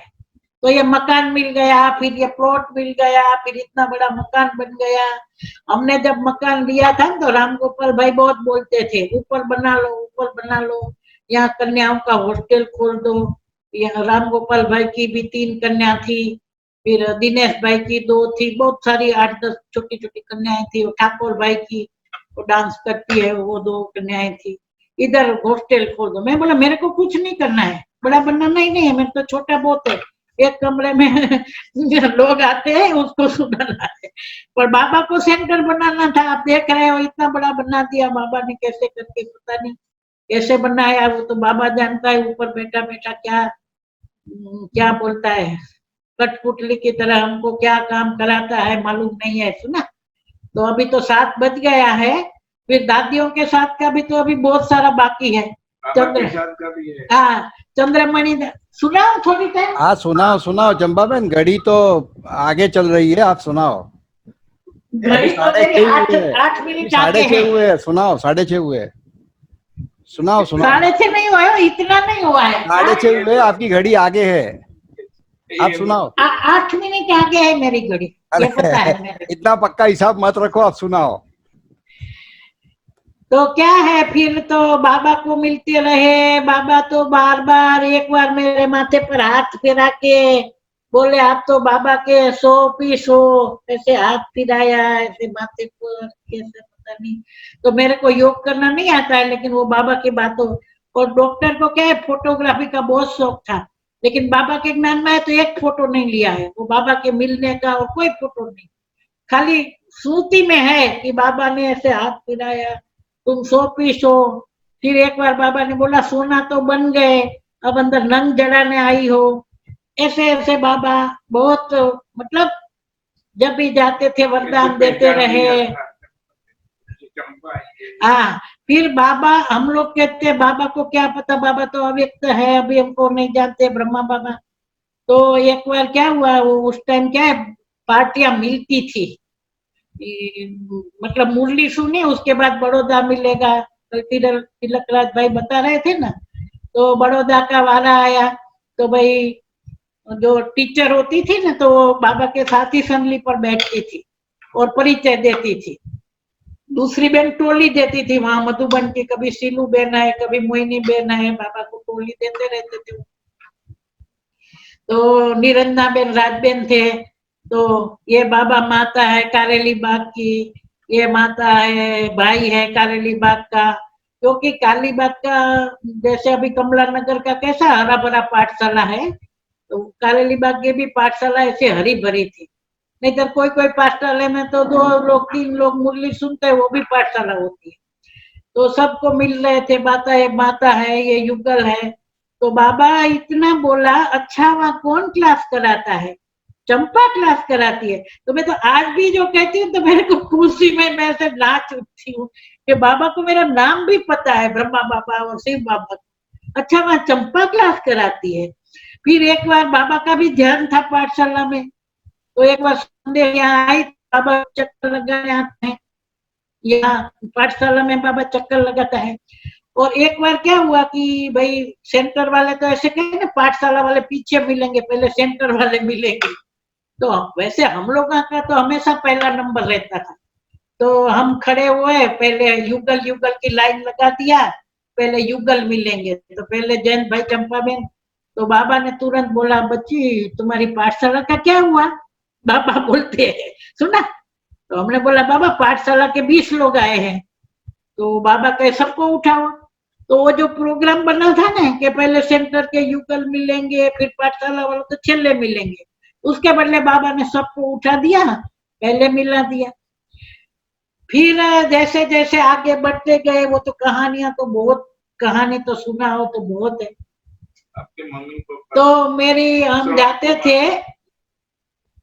थे ना, हम गांव जाते थे, तो वहां भी मैं ज्ञान सुनाती थी। वहां भी जाके प्रोजेक्टर लेके गए थे, गांव में प्रोजेक्टर किया था। और गांधीधाम में सेंटर था उर्मिला बेन, बाकी तो कोई सेंटर नहीं थे। एक अंजार में 2 बहनें थी, गोदावरी बेन की बहन की लड़कियां, वो पाठशाला करती थी। तो मेरी माँ भी धीरे धीरे योग करने लग गई। मैं जाती थी तो गांव में सबको बुला के प्रवचन सुनाती थी। तो ऐसे ऐसे वहां भी सेवा करते थे।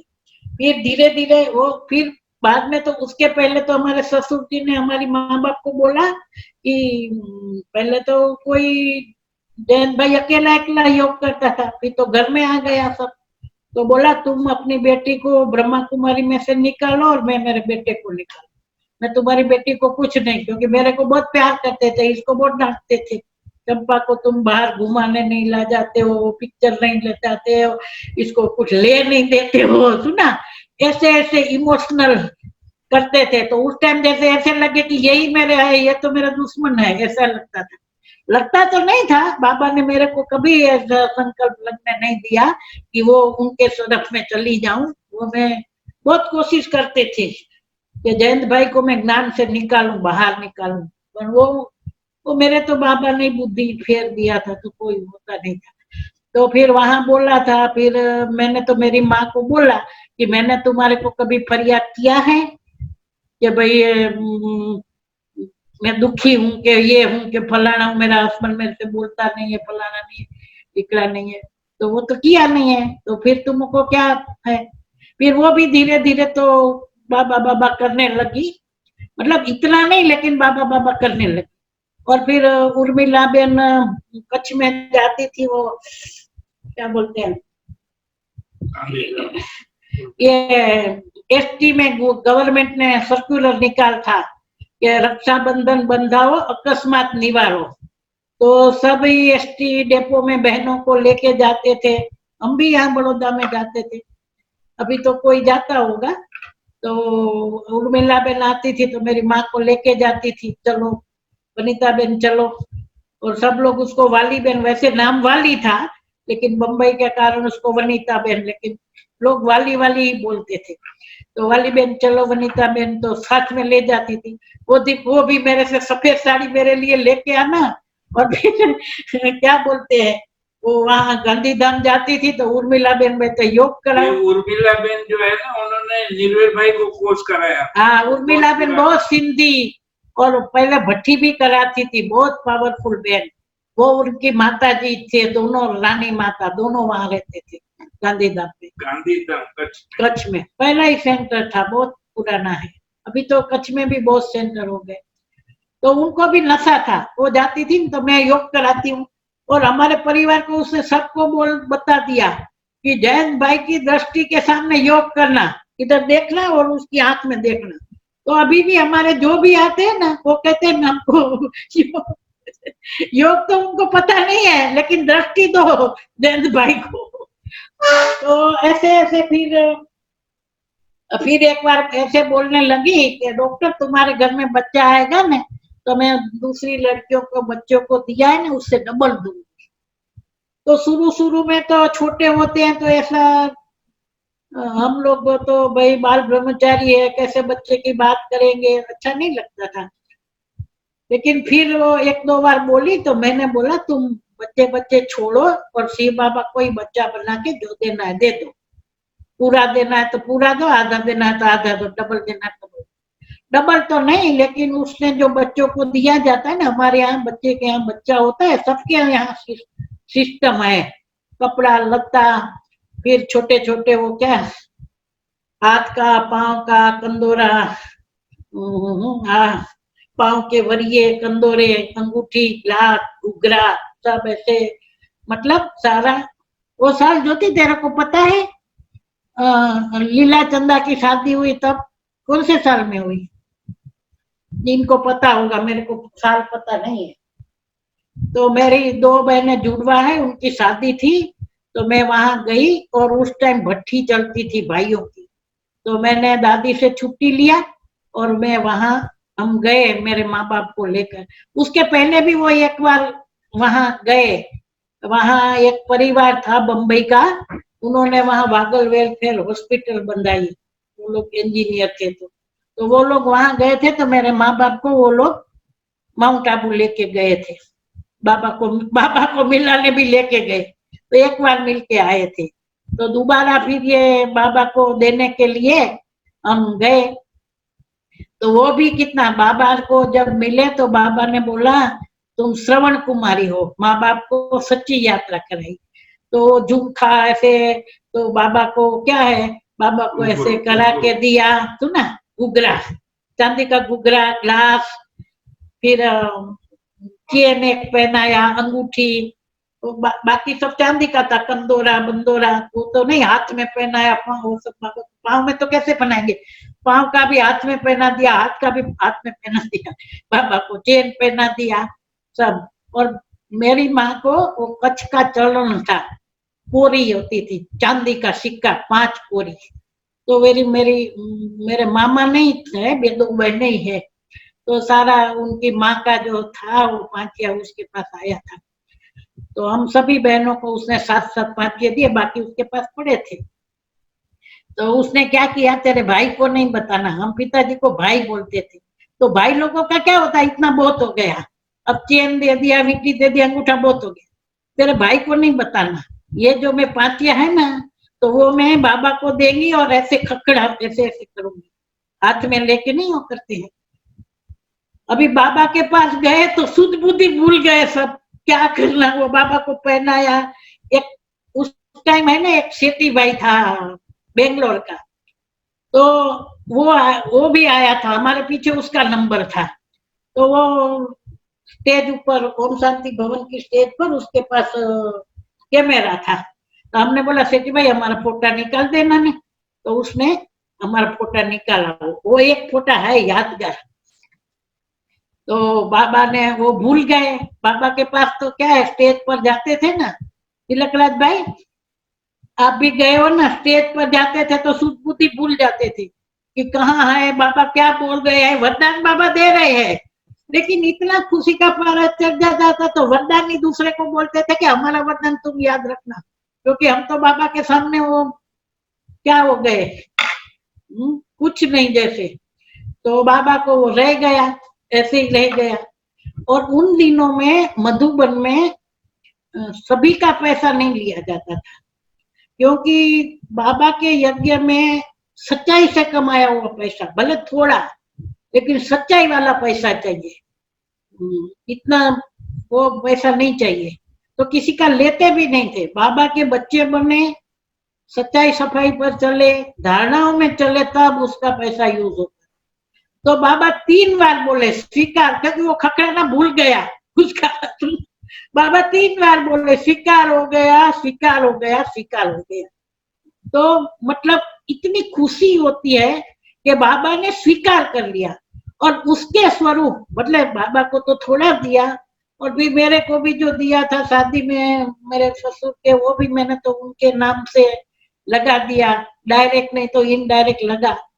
लेकिन वो थोड़ा सा दिया, उसका मैं बताऊं तो बाबा ने जो कहते हैं ना, एक का पदम गुणा, वो तो इतना बाबा को पहचानते नहीं थे। वो ठीक है चलो चंपा बहन बाबा बाबा करती है, मेरी माँ बाबा बाबा, इतना मेरी माँ को भी इतना ज्ञान नहीं था, बस बाबा बाबा करने का।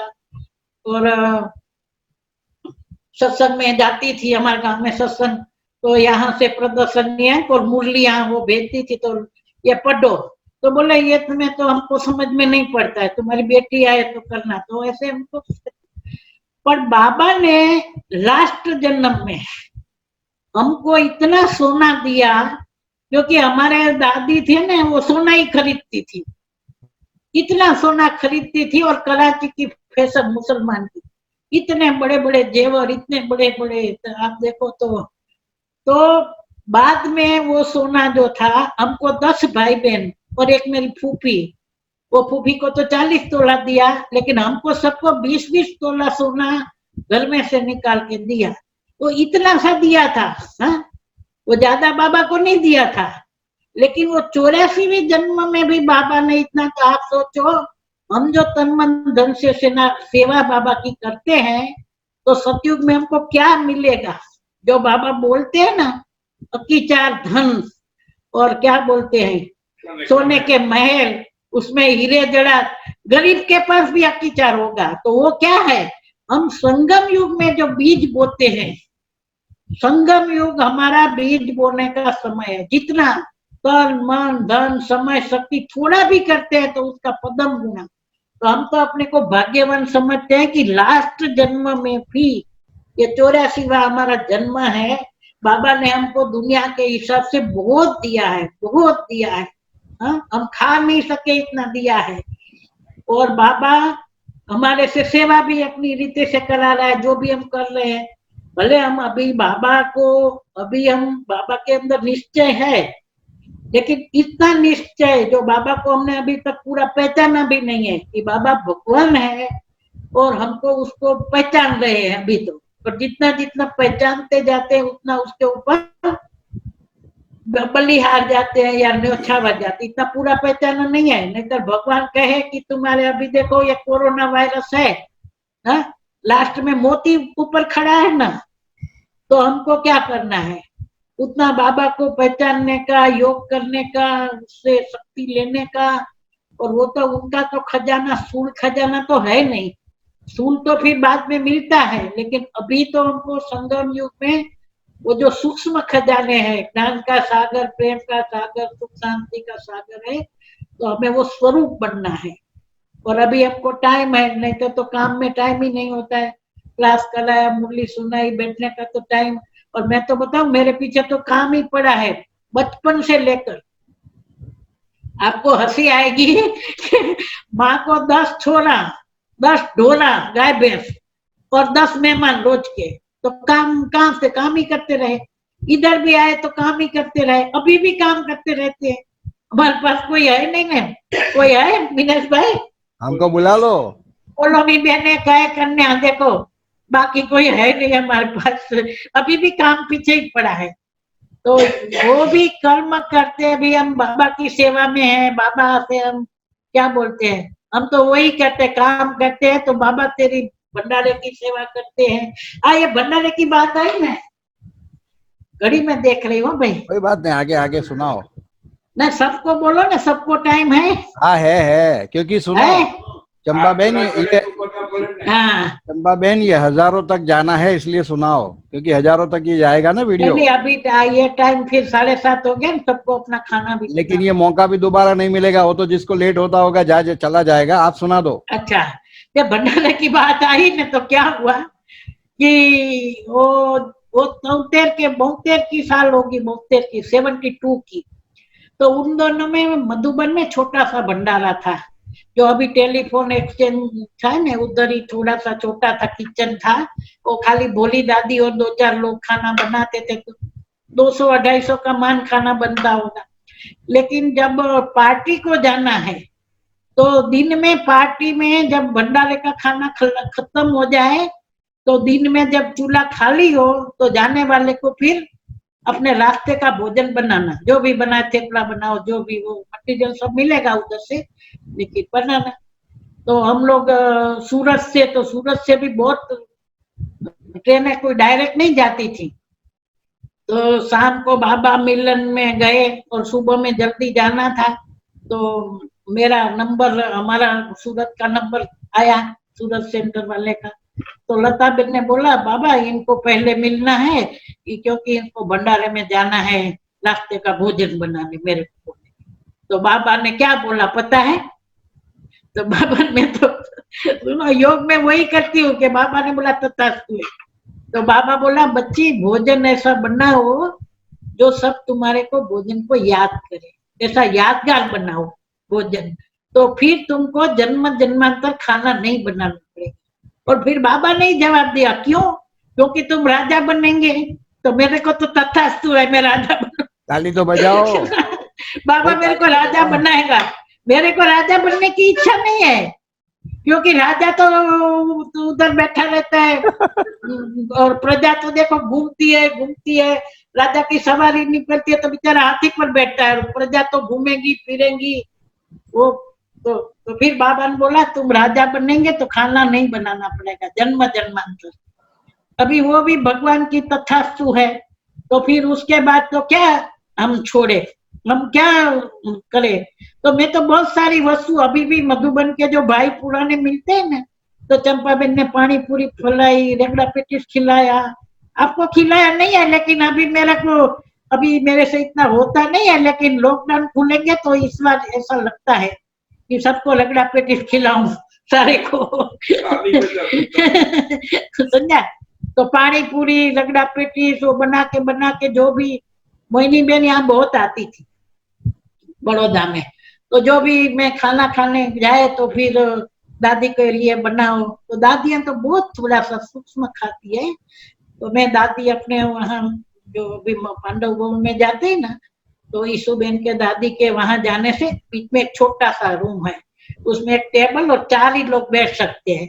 तो प्रकाशमणि दादी, मनमोहिनी दीदी, ईशु बेन और लच्छू बेन करके पिरसती थी सबको खाना, तो मैं जाती थी तो मैं दादी के मतलब बाकी तो खाना जो मधुबन का बनता है वही होता था, लेकिन कोई एक आइटम मैं बनाती थी। जब भी जाती थी तो बनाती थी, दादियों को खिलाती थी।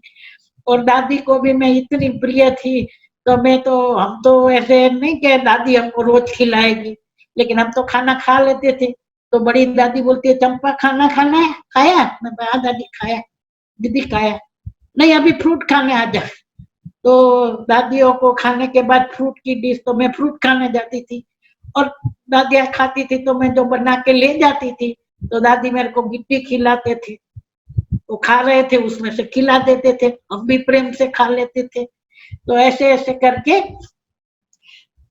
तो मधुबन वाले भी कभी याद करते हैं।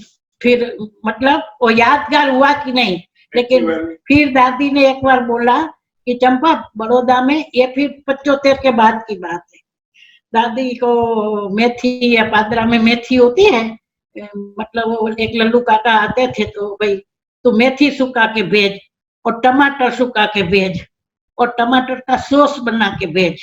उस टाइम मधुबन में नहीं बनता था। तो मैंने मेथी सुखाई, अब कोई अनुभव नहीं, 10 किलो मेथी मंगाई मार्केट से, ढगला किया। दोपहर के बाद हम लोग क्या घर में एक एक पत्ता चुनते हैं ना, वो चुनना। तो शाम तक तो क्या हो, गर्मी में आधी मेथी तो सड़ गई, उतनी इतने से पत्ते बने, सुना सुखाया तो वो हमने भेजा। और दादी ने मेरी इतनी महिमा का पत्र लिखा और सॉस तो बना के भेजा, 4-5 बोतल भेजा वो मेथी के साथ।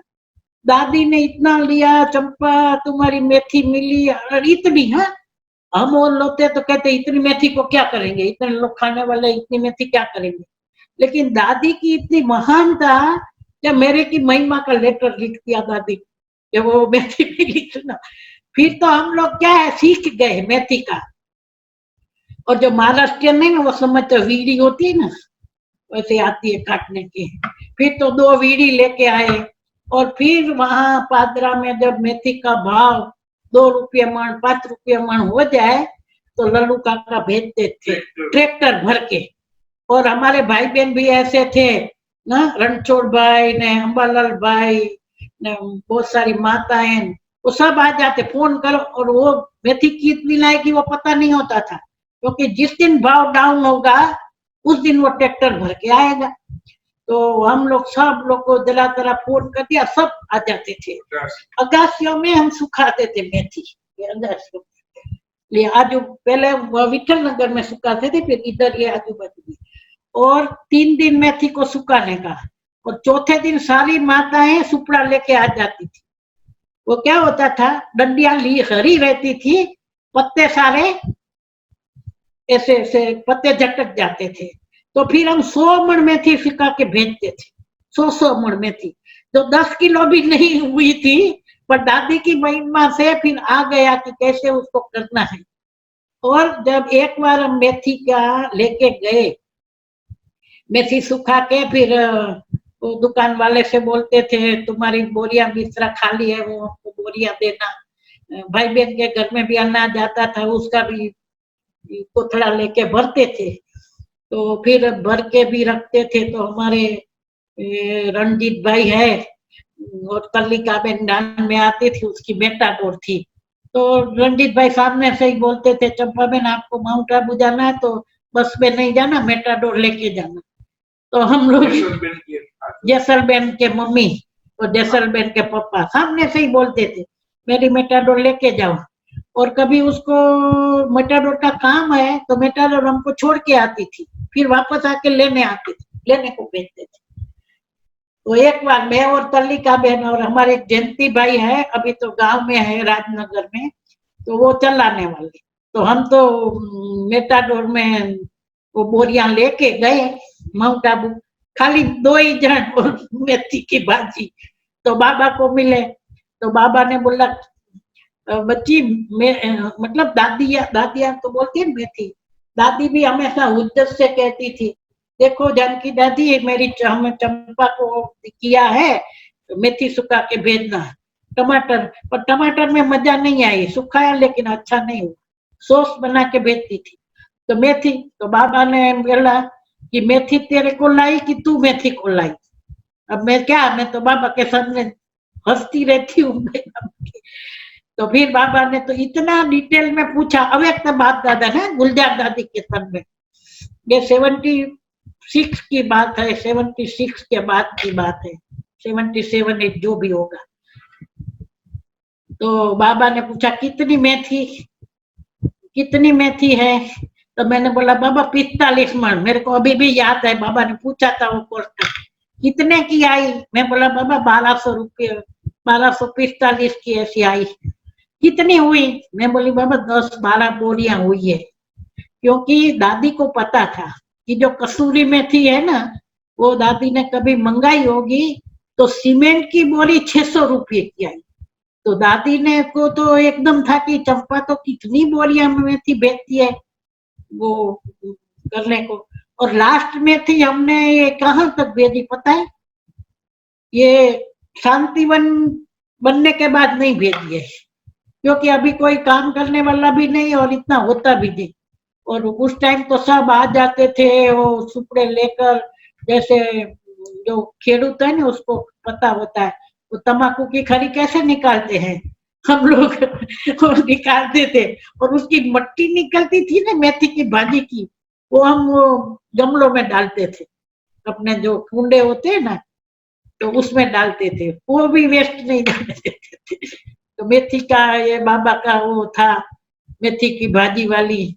बाबा ने बोला तेरा नाम मेथी वाली पड़ जाएगा। ऐसे ऐसे बाबा ने बहुत बहलाया, मतलब बहुत बाबा ने बहलाया।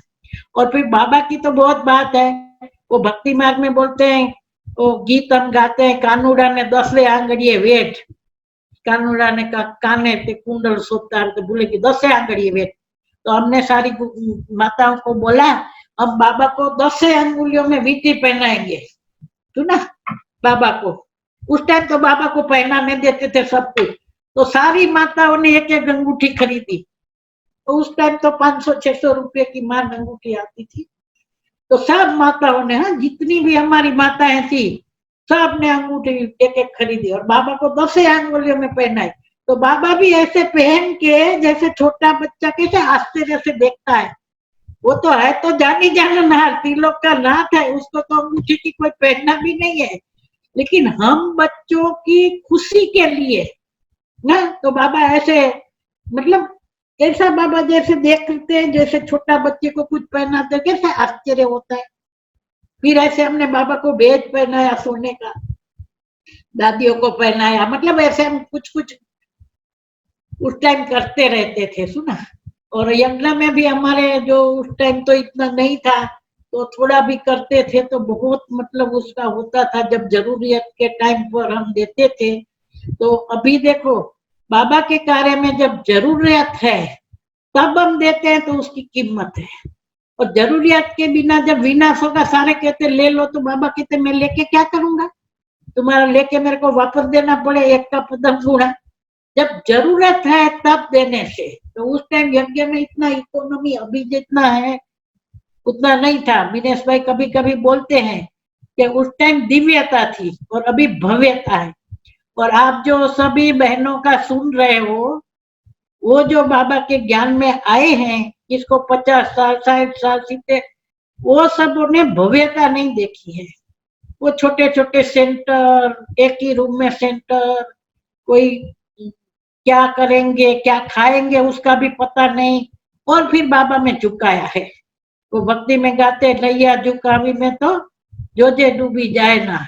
तो उन लोगों ने झुकाया। अभी तो कोई देख के, भाई ब्रह्मा कुमारी का इतना नाम है, वो वर्ल्ड वाइड है, इतना बड़े मकान है ना। उस टाइम तो लोग जो यम दादी सब बहनों का सुन रहे हैं ना, उस टाइम तो उन्होंने बाबा को देख के और बाबा के ज्ञान में निश्चय करके अपना जीवन समर्पित किया है।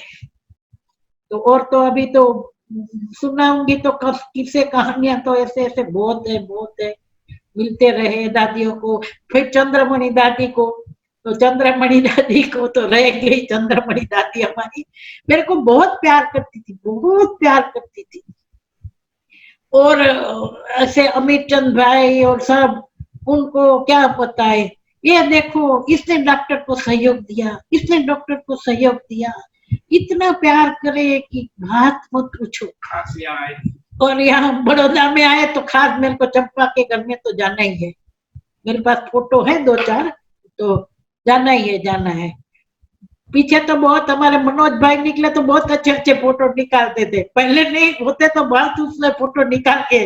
और मनोज भाई के अंदर वो आर्ट है कि कौन सा फोटो निकालना, कौन से एंगल से निकालना, बहुत अच्छी फोटोग्राफी करते हैं। भले उसका फोटोग्राफी का व्यवसाय नहीं है लेकिन बहुत अच्छी करते हैं। तो ये मनोज भाई है, ये मनोज भाई है। हाँ, मनोज भाई कहाँ है? अभी तो वहाँ अटलादरा से चले गए हैं, उधर की साइड। पहले कारेली बाग में रहते थे, कहाँ गए मनोज भाई? दिखते हैं ना, स्क्रीन पे है। हाँ, अच्छा, आए हैं? हाँ, हाँ, ठीक है, स्क्रीन पे लाया है। अच्छा। तो चंद्रमणि दादी आई और उनको मेरा चेवड़ा बहुत अच्छा लगता था, और वो चेवड़ा अभी मैं बनाती भी नहीं हूँ। सुनो बात, वो चेवड़ा ऐसा होता था, वो क्या बोलते हैं, दादा को मजा आएगा, दादा नरसी दादा। चेवड़ा में आलू, कच्चे आलू का चिप्स और मूंग और सब क्या बोलते हैं, चने की दाल और सब ऐसा चेवड़ा बनता था। तो चंद्रमणि दादी को इतना अच्छा लगता था। तो मैं, रामनाथ भाई तो पीछे, पहले वो शांतिबेन के बाद फिर बड़ा हुआ तो रामनाथ भाई, तो मैं डब्बे में ले जाती थी, फिर पॉकेट बना के सबको देती थी। तो विजयाबेन दादी की ब्राह्मणी थी, चंद्रमणि दादी की, चंपाबेन दादी को तुम्हारा चेवड़ा बहुत अच्छा लगता है। और दादी क्लास करके आती है, मुरली सुन के तो थोड़ा सा चेवड़ा खाती है। और मैं रामनाथ भाई को बोलने जाता हूँ, बोलती हूँ कि चंपाबेन का चेवड़ा किसी को नहीं देना, क्योंकि हम गुजरात वालों से चेवड़ा गुजराती माताओं से बनाते, लेकिन आपके जैसा नहीं बनता है। और अभी तो मैं बनाती भी नहीं हूँ। अभी तो खाली पौवा तक लिया, वो चेवड़ा बन गया। उस टाइम की बात ही अलग थी। अभी अपने कानवी बाग वालों को तो बुलाओ। अभी इतनी शक्ति नहीं है बनाने की, उस टाइम तो बहुत आ शक्ति थी। जाएगी बाबा। तो कहने का कि वो दादी को चेवड़ा मेरा बहुत अच्छा लगता है, बहुत माना बहुत। और दूसरी एक बात सुनाऊं कि राधाबेन अभी तो नहीं है, राधाबेन वकील जयपुर की थी, और बाद में वहां की डीएसपी की लड़की थी जयपुर की, और वकील थी और समर्पण हुई थी उस जमाने में।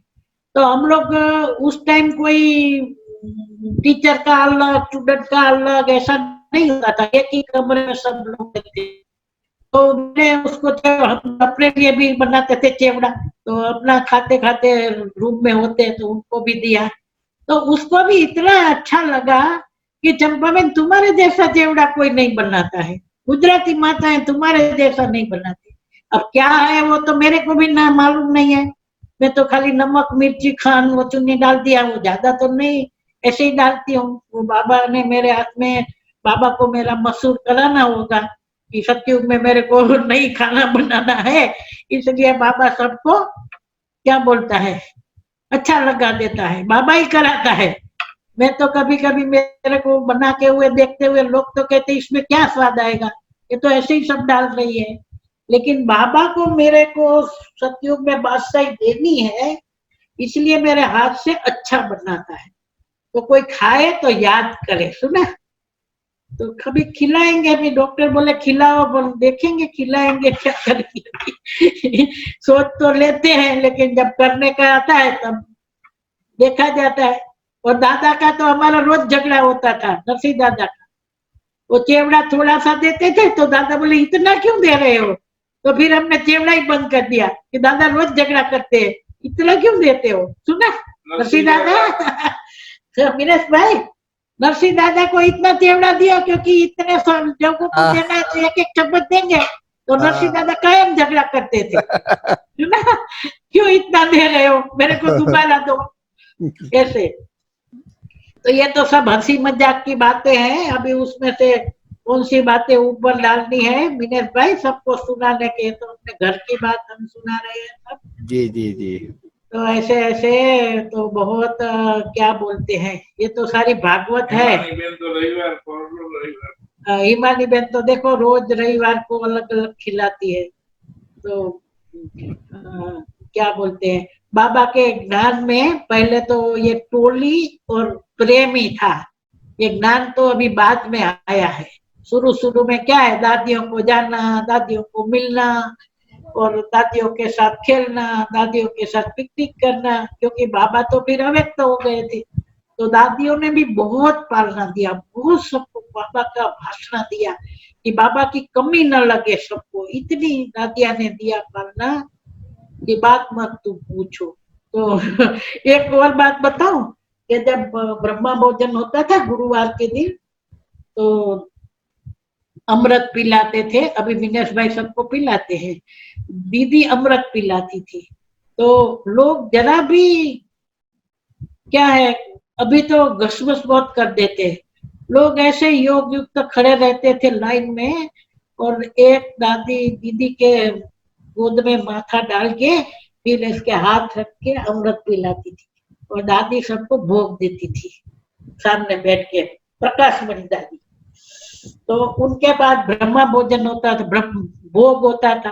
तो भोग में तो जलेबी और पूरी और मूंग की दाल, उसमें नमक मरी डाल के, कभी रस वाली सब्जी भी होती थी आलू की। और फिर ब्रह्मा भोजन होता था।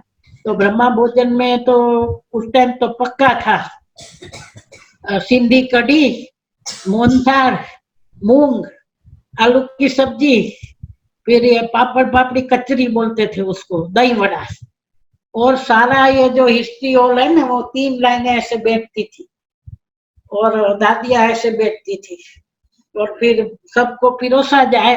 फिर दादी यहाँ बोलती थी बाबा के भंडारे का ब्रह्मा भोजन स्वीकार करो, और ब्रह्मा भोजन के बाद 5 सुपारी मिलती थी। तो पहले बोला, पहली बार तो गए कि भाई अभी भोजन के बाद सब आना हिस्ट्री हॉल में, 5 सुपारी मिलेगी। हमने तो समझा 5 सुपारी मिलेगी। किसी ने खाया है 5 सुपारी मधुबन की? दिनेश भाई खाया है किसी ने? तो हम तो समझा चलो मधुबन में भी 5 सुपारी मिलेगी, गए तो वहां क्या 5 सुपारी में क्या मिलता था, एक चीर एप्पल की, एक संतरा की चीर, जो भी सीजन का फ्रूट होता था, क्या बोलते हैं, जामफल, वो जो भी फ्रूट होता था, वो फ्रूट की डिश 5 सुपारी में मिलती थी। तो भोजन के बाद 5 सुपारी होती थी, तो 2-2:30 बज जाता था। उसके बाद गुरुवार के दिन तो वहां तो किसी को जानते थे तो उतावल भी नहीं थी, भाई आराम तो घर में करेंगे, यहाँ तो जो मजा लेना है वो ले लो दादियों के साथ।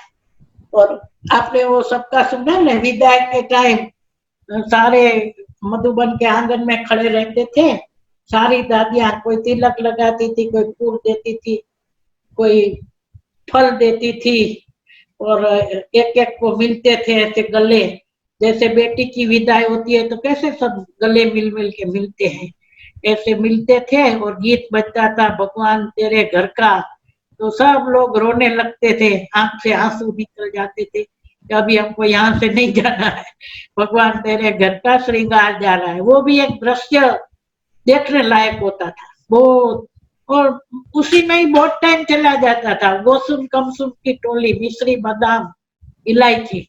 अभी तो मधुबन में मेला हो गया है, भाई जाओ बसें भर भर के जाओ और बसें भर भर के आओ। आवकार की भी टोली नहीं मिलती है और गोसुम कमसुम की भी नहीं मिलती। और पहले से बड़ौदा में बाबा ने बोला कई बार, बड़ौदा बड़ा दाव लगाने वाला है, तो बड़ौदा में पहले से स्टूडेंट थे बहुत सारे युगल।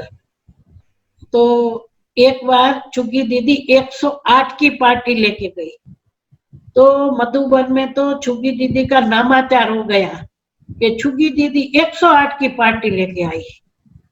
तो इतना सब पूरे 108 है कि यहाँ से ट्रेन, वो जो आगरा लोकल है उसमें पूरी बोगी बुक कराई थी सबको ले जाने के लिए। तो 108, और अभी तो 1008 जाए तो भी कुछ नहीं है, इतने बाबा के बच्चे बन गए, इतना विस्तार हो गया। तो 108 की पार्टी तो यहाँ पहले से ही, बड़ौदा में पहले से ही स्टूडेंट है, युगले भी बहुत है, कुमारियां हैं, लेकिन इतनी कुमारियां ब्रह्मा कुमारी नहीं बनी है बड़ौदा की। 2-4 बनी है, वो भी दूसरी जगह है। बड़ौदा में बहुत नहीं है। एक हमारी निरंजना बेन है बड़ौदा में, मीना बेन है उनकी बहन। बाकी सब जो थोड़ी बहुत कुमारियां हैं वो सब दूसरे जगह है। तो ऐसे ऐसे तो कहानी किससे तो भागवत बनेगा, और बाकी तो हम तो थोड़ा थोड़ा सुनाते रहते हैं कुछ न कुछ। और भी कहीं बाकी तो है, जैन भाई पीछे से बोलते हैं, लेकिन अभी टाइम अभी तो बहुत हो गया है विनेश भाई, टाइम हाँ हाँ अभी पूरा करेंगे। सबको खाना भी बनाना होगा, भूख भी लगी होंगी सुनते सुनते। और टोली तो सब दिल खुश मिठाई खा लो, दिल खुश मिठाई खा लो। सुना बहुत है, सबको बहुत बहुत इतना सारा सुना। हाँ, मैं तो कल तो मेरा मैं नहीं चला, तो मैं तो हो गया कि मेरे को तो रोज मैं सुनाती हूँ, क्या मैं सुनाऊंगी, मेरे को तो सुनाने का क्या सुनाऊंगी मैं। तो बाबा बुलाता है कि भाई क्या सुनाना है। तो आपको अच्छा लगा भाई, वो भाई क्या जिन्होंने फीडबैक दो। भाई जिन्होंने सुनते हुए बिल्कुल हंसा नहीं हो, एक बार भी नहीं हंसा हो, हाथ खड़ा करे। अनुभव सुनते सुनते एक बार भी जिन्होंने नहीं हंसा हो वो हाथ खड़ा करे। अरे कोई हाथ ही नहीं खड़ा कर रहा है, सब हंसे। अच्छा देखो भाई, हंसे, सब सब हंस हंस हंसे। के, सबने हंस हंस से सुना है। तो तो सुनो, अब लास्ट में कहानी सुना दूं, सुनो। सुना दो सुना दो। ये कहानी ऐसी है, हम लोग पटेल लोग हैं, सुना, पटेल खेती वाले। अभी ब्राह्मण है वो नहीं बोले, अभी तो ब्राह्मण है वो, डॉक्टर डॉक्टर की साहब खेती बोलने तो दो। पटेल नहीं।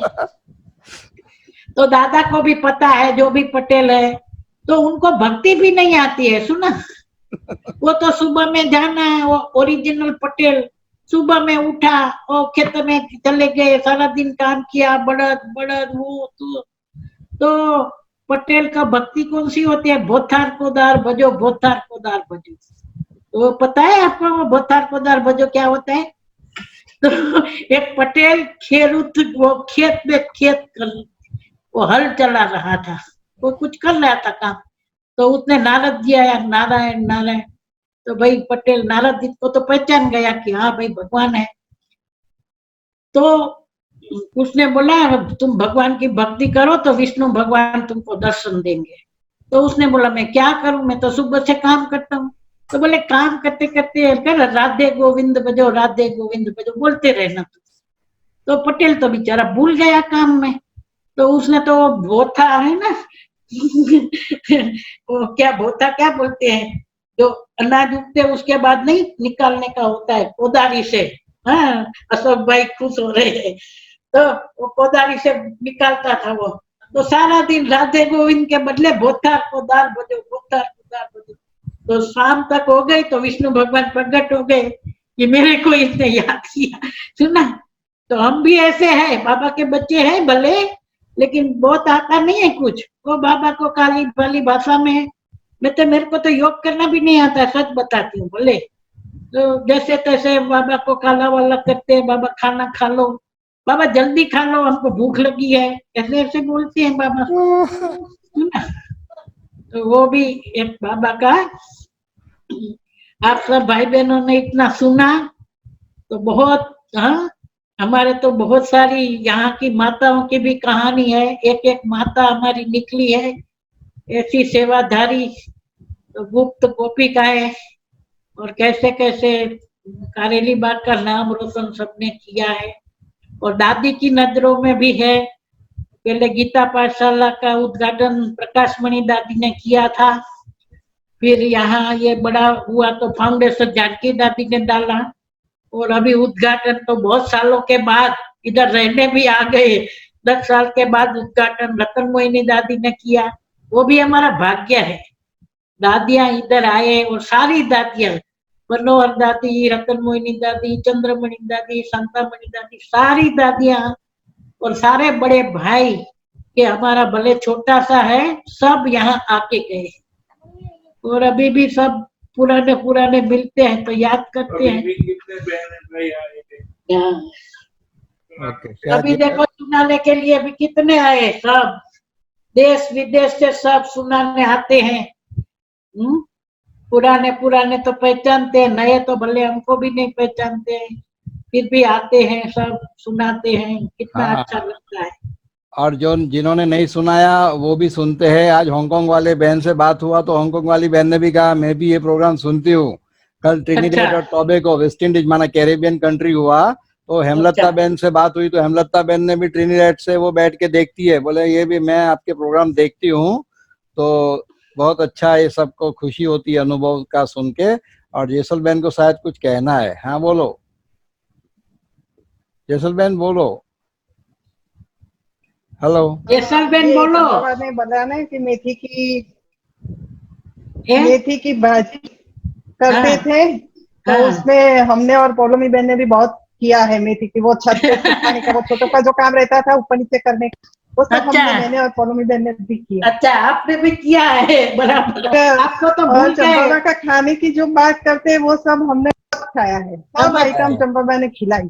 छोटे छोटे, आप लोग छोटे छोटे हो तो भूल गए, बाकी हाँ। तो सब चंपा बेन, हसू बेन, फिर तल्लिका बेन, उर्मिला वो बेन, रगड़ा पे भी सुब्बा है, बेन, बहुत सारी फिर माताएं। चिवड़ी हमने खाया है, सब खाया है। अच्छा।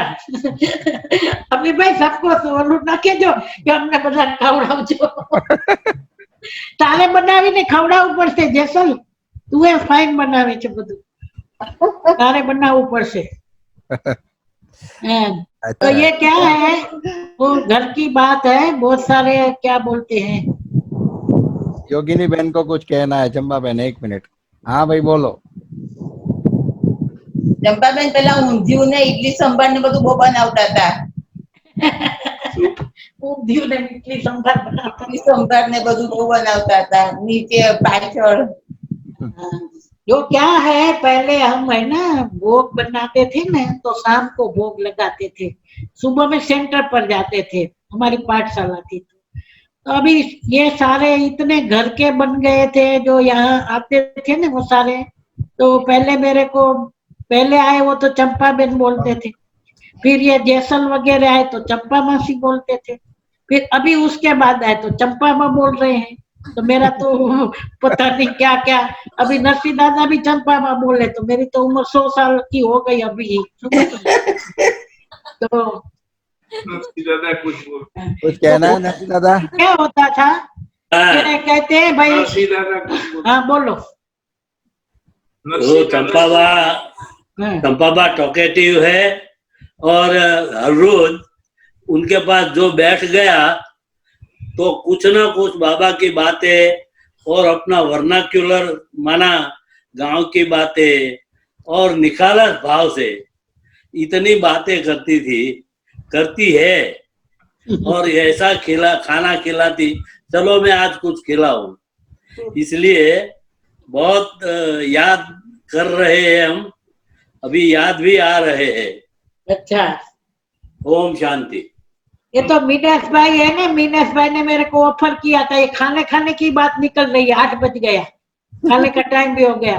मीनास भाई बोले चंपा बेन मैं 52 गुरुवार को 52 अलग अलग वेराइटी बना के लाऊंगा, आप, मैंने तो अभी कोपरापा की बनता है, क्योंकि मऊड़ी की सुखड़ी है, सत्यनारायण का सीला है, हमारे कारेली बाग का कोपरा पाक है, मधुबन का टोसा है, तो का मैंने ऑफर मेरे को किया कि मैं 52 गुरुवार को आप मेरे को छुट्टी, तो नहीं छुट्टी नहीं देना है, हम तो अभी खाने पीने से भी ऊपर जाना है, सुना। अभी भी ऑफर ओपन है, अभी भी ऑफर ओपन ही है। जेसल बहन को तो खिला दिया आपने, पोलोमी बहन को भी खिलाया। नहीं, वो क्या था कि शाम को क्लास होता था ना, तो जो बनता था तो थोड़ा थोड़ा सबको खिलाते थे। नहीं ठीक है। और भोग में भी क्या होता था उस टाइम, तो भोग क्या है, बाबा के अभी भी बहुत सारे बच्चे हैं बाबा के जो बाबा के नियमों का पालन करते हैं, बाहर का बिल्कुल नहीं खाते हैं। और अभी जो नए नए आते हैं तो वो बाहर का भी खा लेते हैं, किसी का हाथ का खा लेते हैं, शादियों में भी खा लेते हैं। तो बाबा के उसमें भोग अलग अलग वेराइटी बनता था, हाँ, नहीं तो कहीं प्रसाद ऐसा थोड़ी होता है, इडली सांभर का प्रसाद होता है क्या, गोटा का प्रसाद होता है क्या, दूधे का प्रसाद होता है, लेकिन बनता था तो बाबा के बच्चों को बाहर खाने की इच्छा थी। कोई जलेबी बन गई तो 2 जलेबी भोग में खा लिया तो फिर इच्छा नहीं होगी कि हम बाहर खाए, सुना। तो यहाँ पर क्या था, मिनेश भाई ऐसा ही करते हैं। हाँ, मिनेश भाई भी ऐसा ही करते हैं। हर आप रविवार को लिमिटेड टाइम ऑफर दे दो चंपा बेन, सिर्फ 1 साल का हमको मौका दे दो और 52 ना, अभी वैरायटी नहीं, अभी देंगे, नहीं, अभी रिपीट नहीं। कोई नहीं। नहीं, अभी नहीं, अभी नहीं, अभी नहीं। सबका वोटिंग करवाओ ना, सबका मत लो, ना, सब वोटिंग हाँ नहीं बोले कराना तो है, वोटिंग नहीं करवाना। कराना है। विटो पावर, वोटिंग नहीं चाहिए, विटो पावर। अरे भाई आप लोगों के फायदे की बात है, थोड़ा हाथ खड़ा करने चाहिए आप सबको। तो भी विटो है, वोटिंग नहीं चलता है, विटो पावर चलता है कहाँ भी। तो भाई बहन इतने नजदीक के क्लोज थे ना सब, छोटा सा परिवार। अभी थोड़ा बड़ा हो गया, वो छोटे परिवार में क्या है, चंपा बहन आप 4 भजिया दे दे तो और भजिया और दे दो, सुना। तो फिर वो 2 भजिया तो खाना ही हो गया। मतलब ऐसे हमारे भाई बहन ही ऐसे करते थे। और ये योगिनी बहन की मम्मी सासू थी ना, कमला बहन, वो तो थोड़े थोड़े दिन के बाद पूरी बनाओ, उपमा बनाओ, फलाना बनाओ, और बहुत उनको शौक होता था। योगिनी बहन से भी बहुत बनवाते थे योगिनी बहन। और कभी कभी तो सुबह से इधर आ जाते थे, फिर रात को मैं बोली जाओ नहीं तो रिक्शा नहीं मिलेंगी। अभी बंद करो तो अभी भी, अभी पूरा करो, अभी पूरे हो गए। सब लोग। चलो चलो, ये बात तो होती रहेंगी। अभी चलो एक साइलेंस में 2 मिनट सब भूल जाओ और बाबा को याद करो, परम धाम में पहुंच जाओ पूरा। ये बड़ा प्यार से मैं आभार विधि कर देता हूँ। हाँ जरूर जरूर। ब्रह्मा कुमारी चंपा बहन, आपने तो बहुत अच्छा सुनाया। मैंने भी कई बार नहीं सुना है, ऐसी बातें सुनाई। हाँ ये बात सही आपके है। रहते हुए भी मैंने कई बातें ऐसी आज सुनी जो कभी नहीं सुनी थी। तो देखो आप लकी हो, मेरे से भी लकी हो, हम सब लकी है जो इनकी याददाश्त ने हमको बहलाया है। इसलिए आप सबकी ओर से मैं चंपा दीदी का बहुत बहुत आभार व्यक्त करता हूँ। आप तालियों से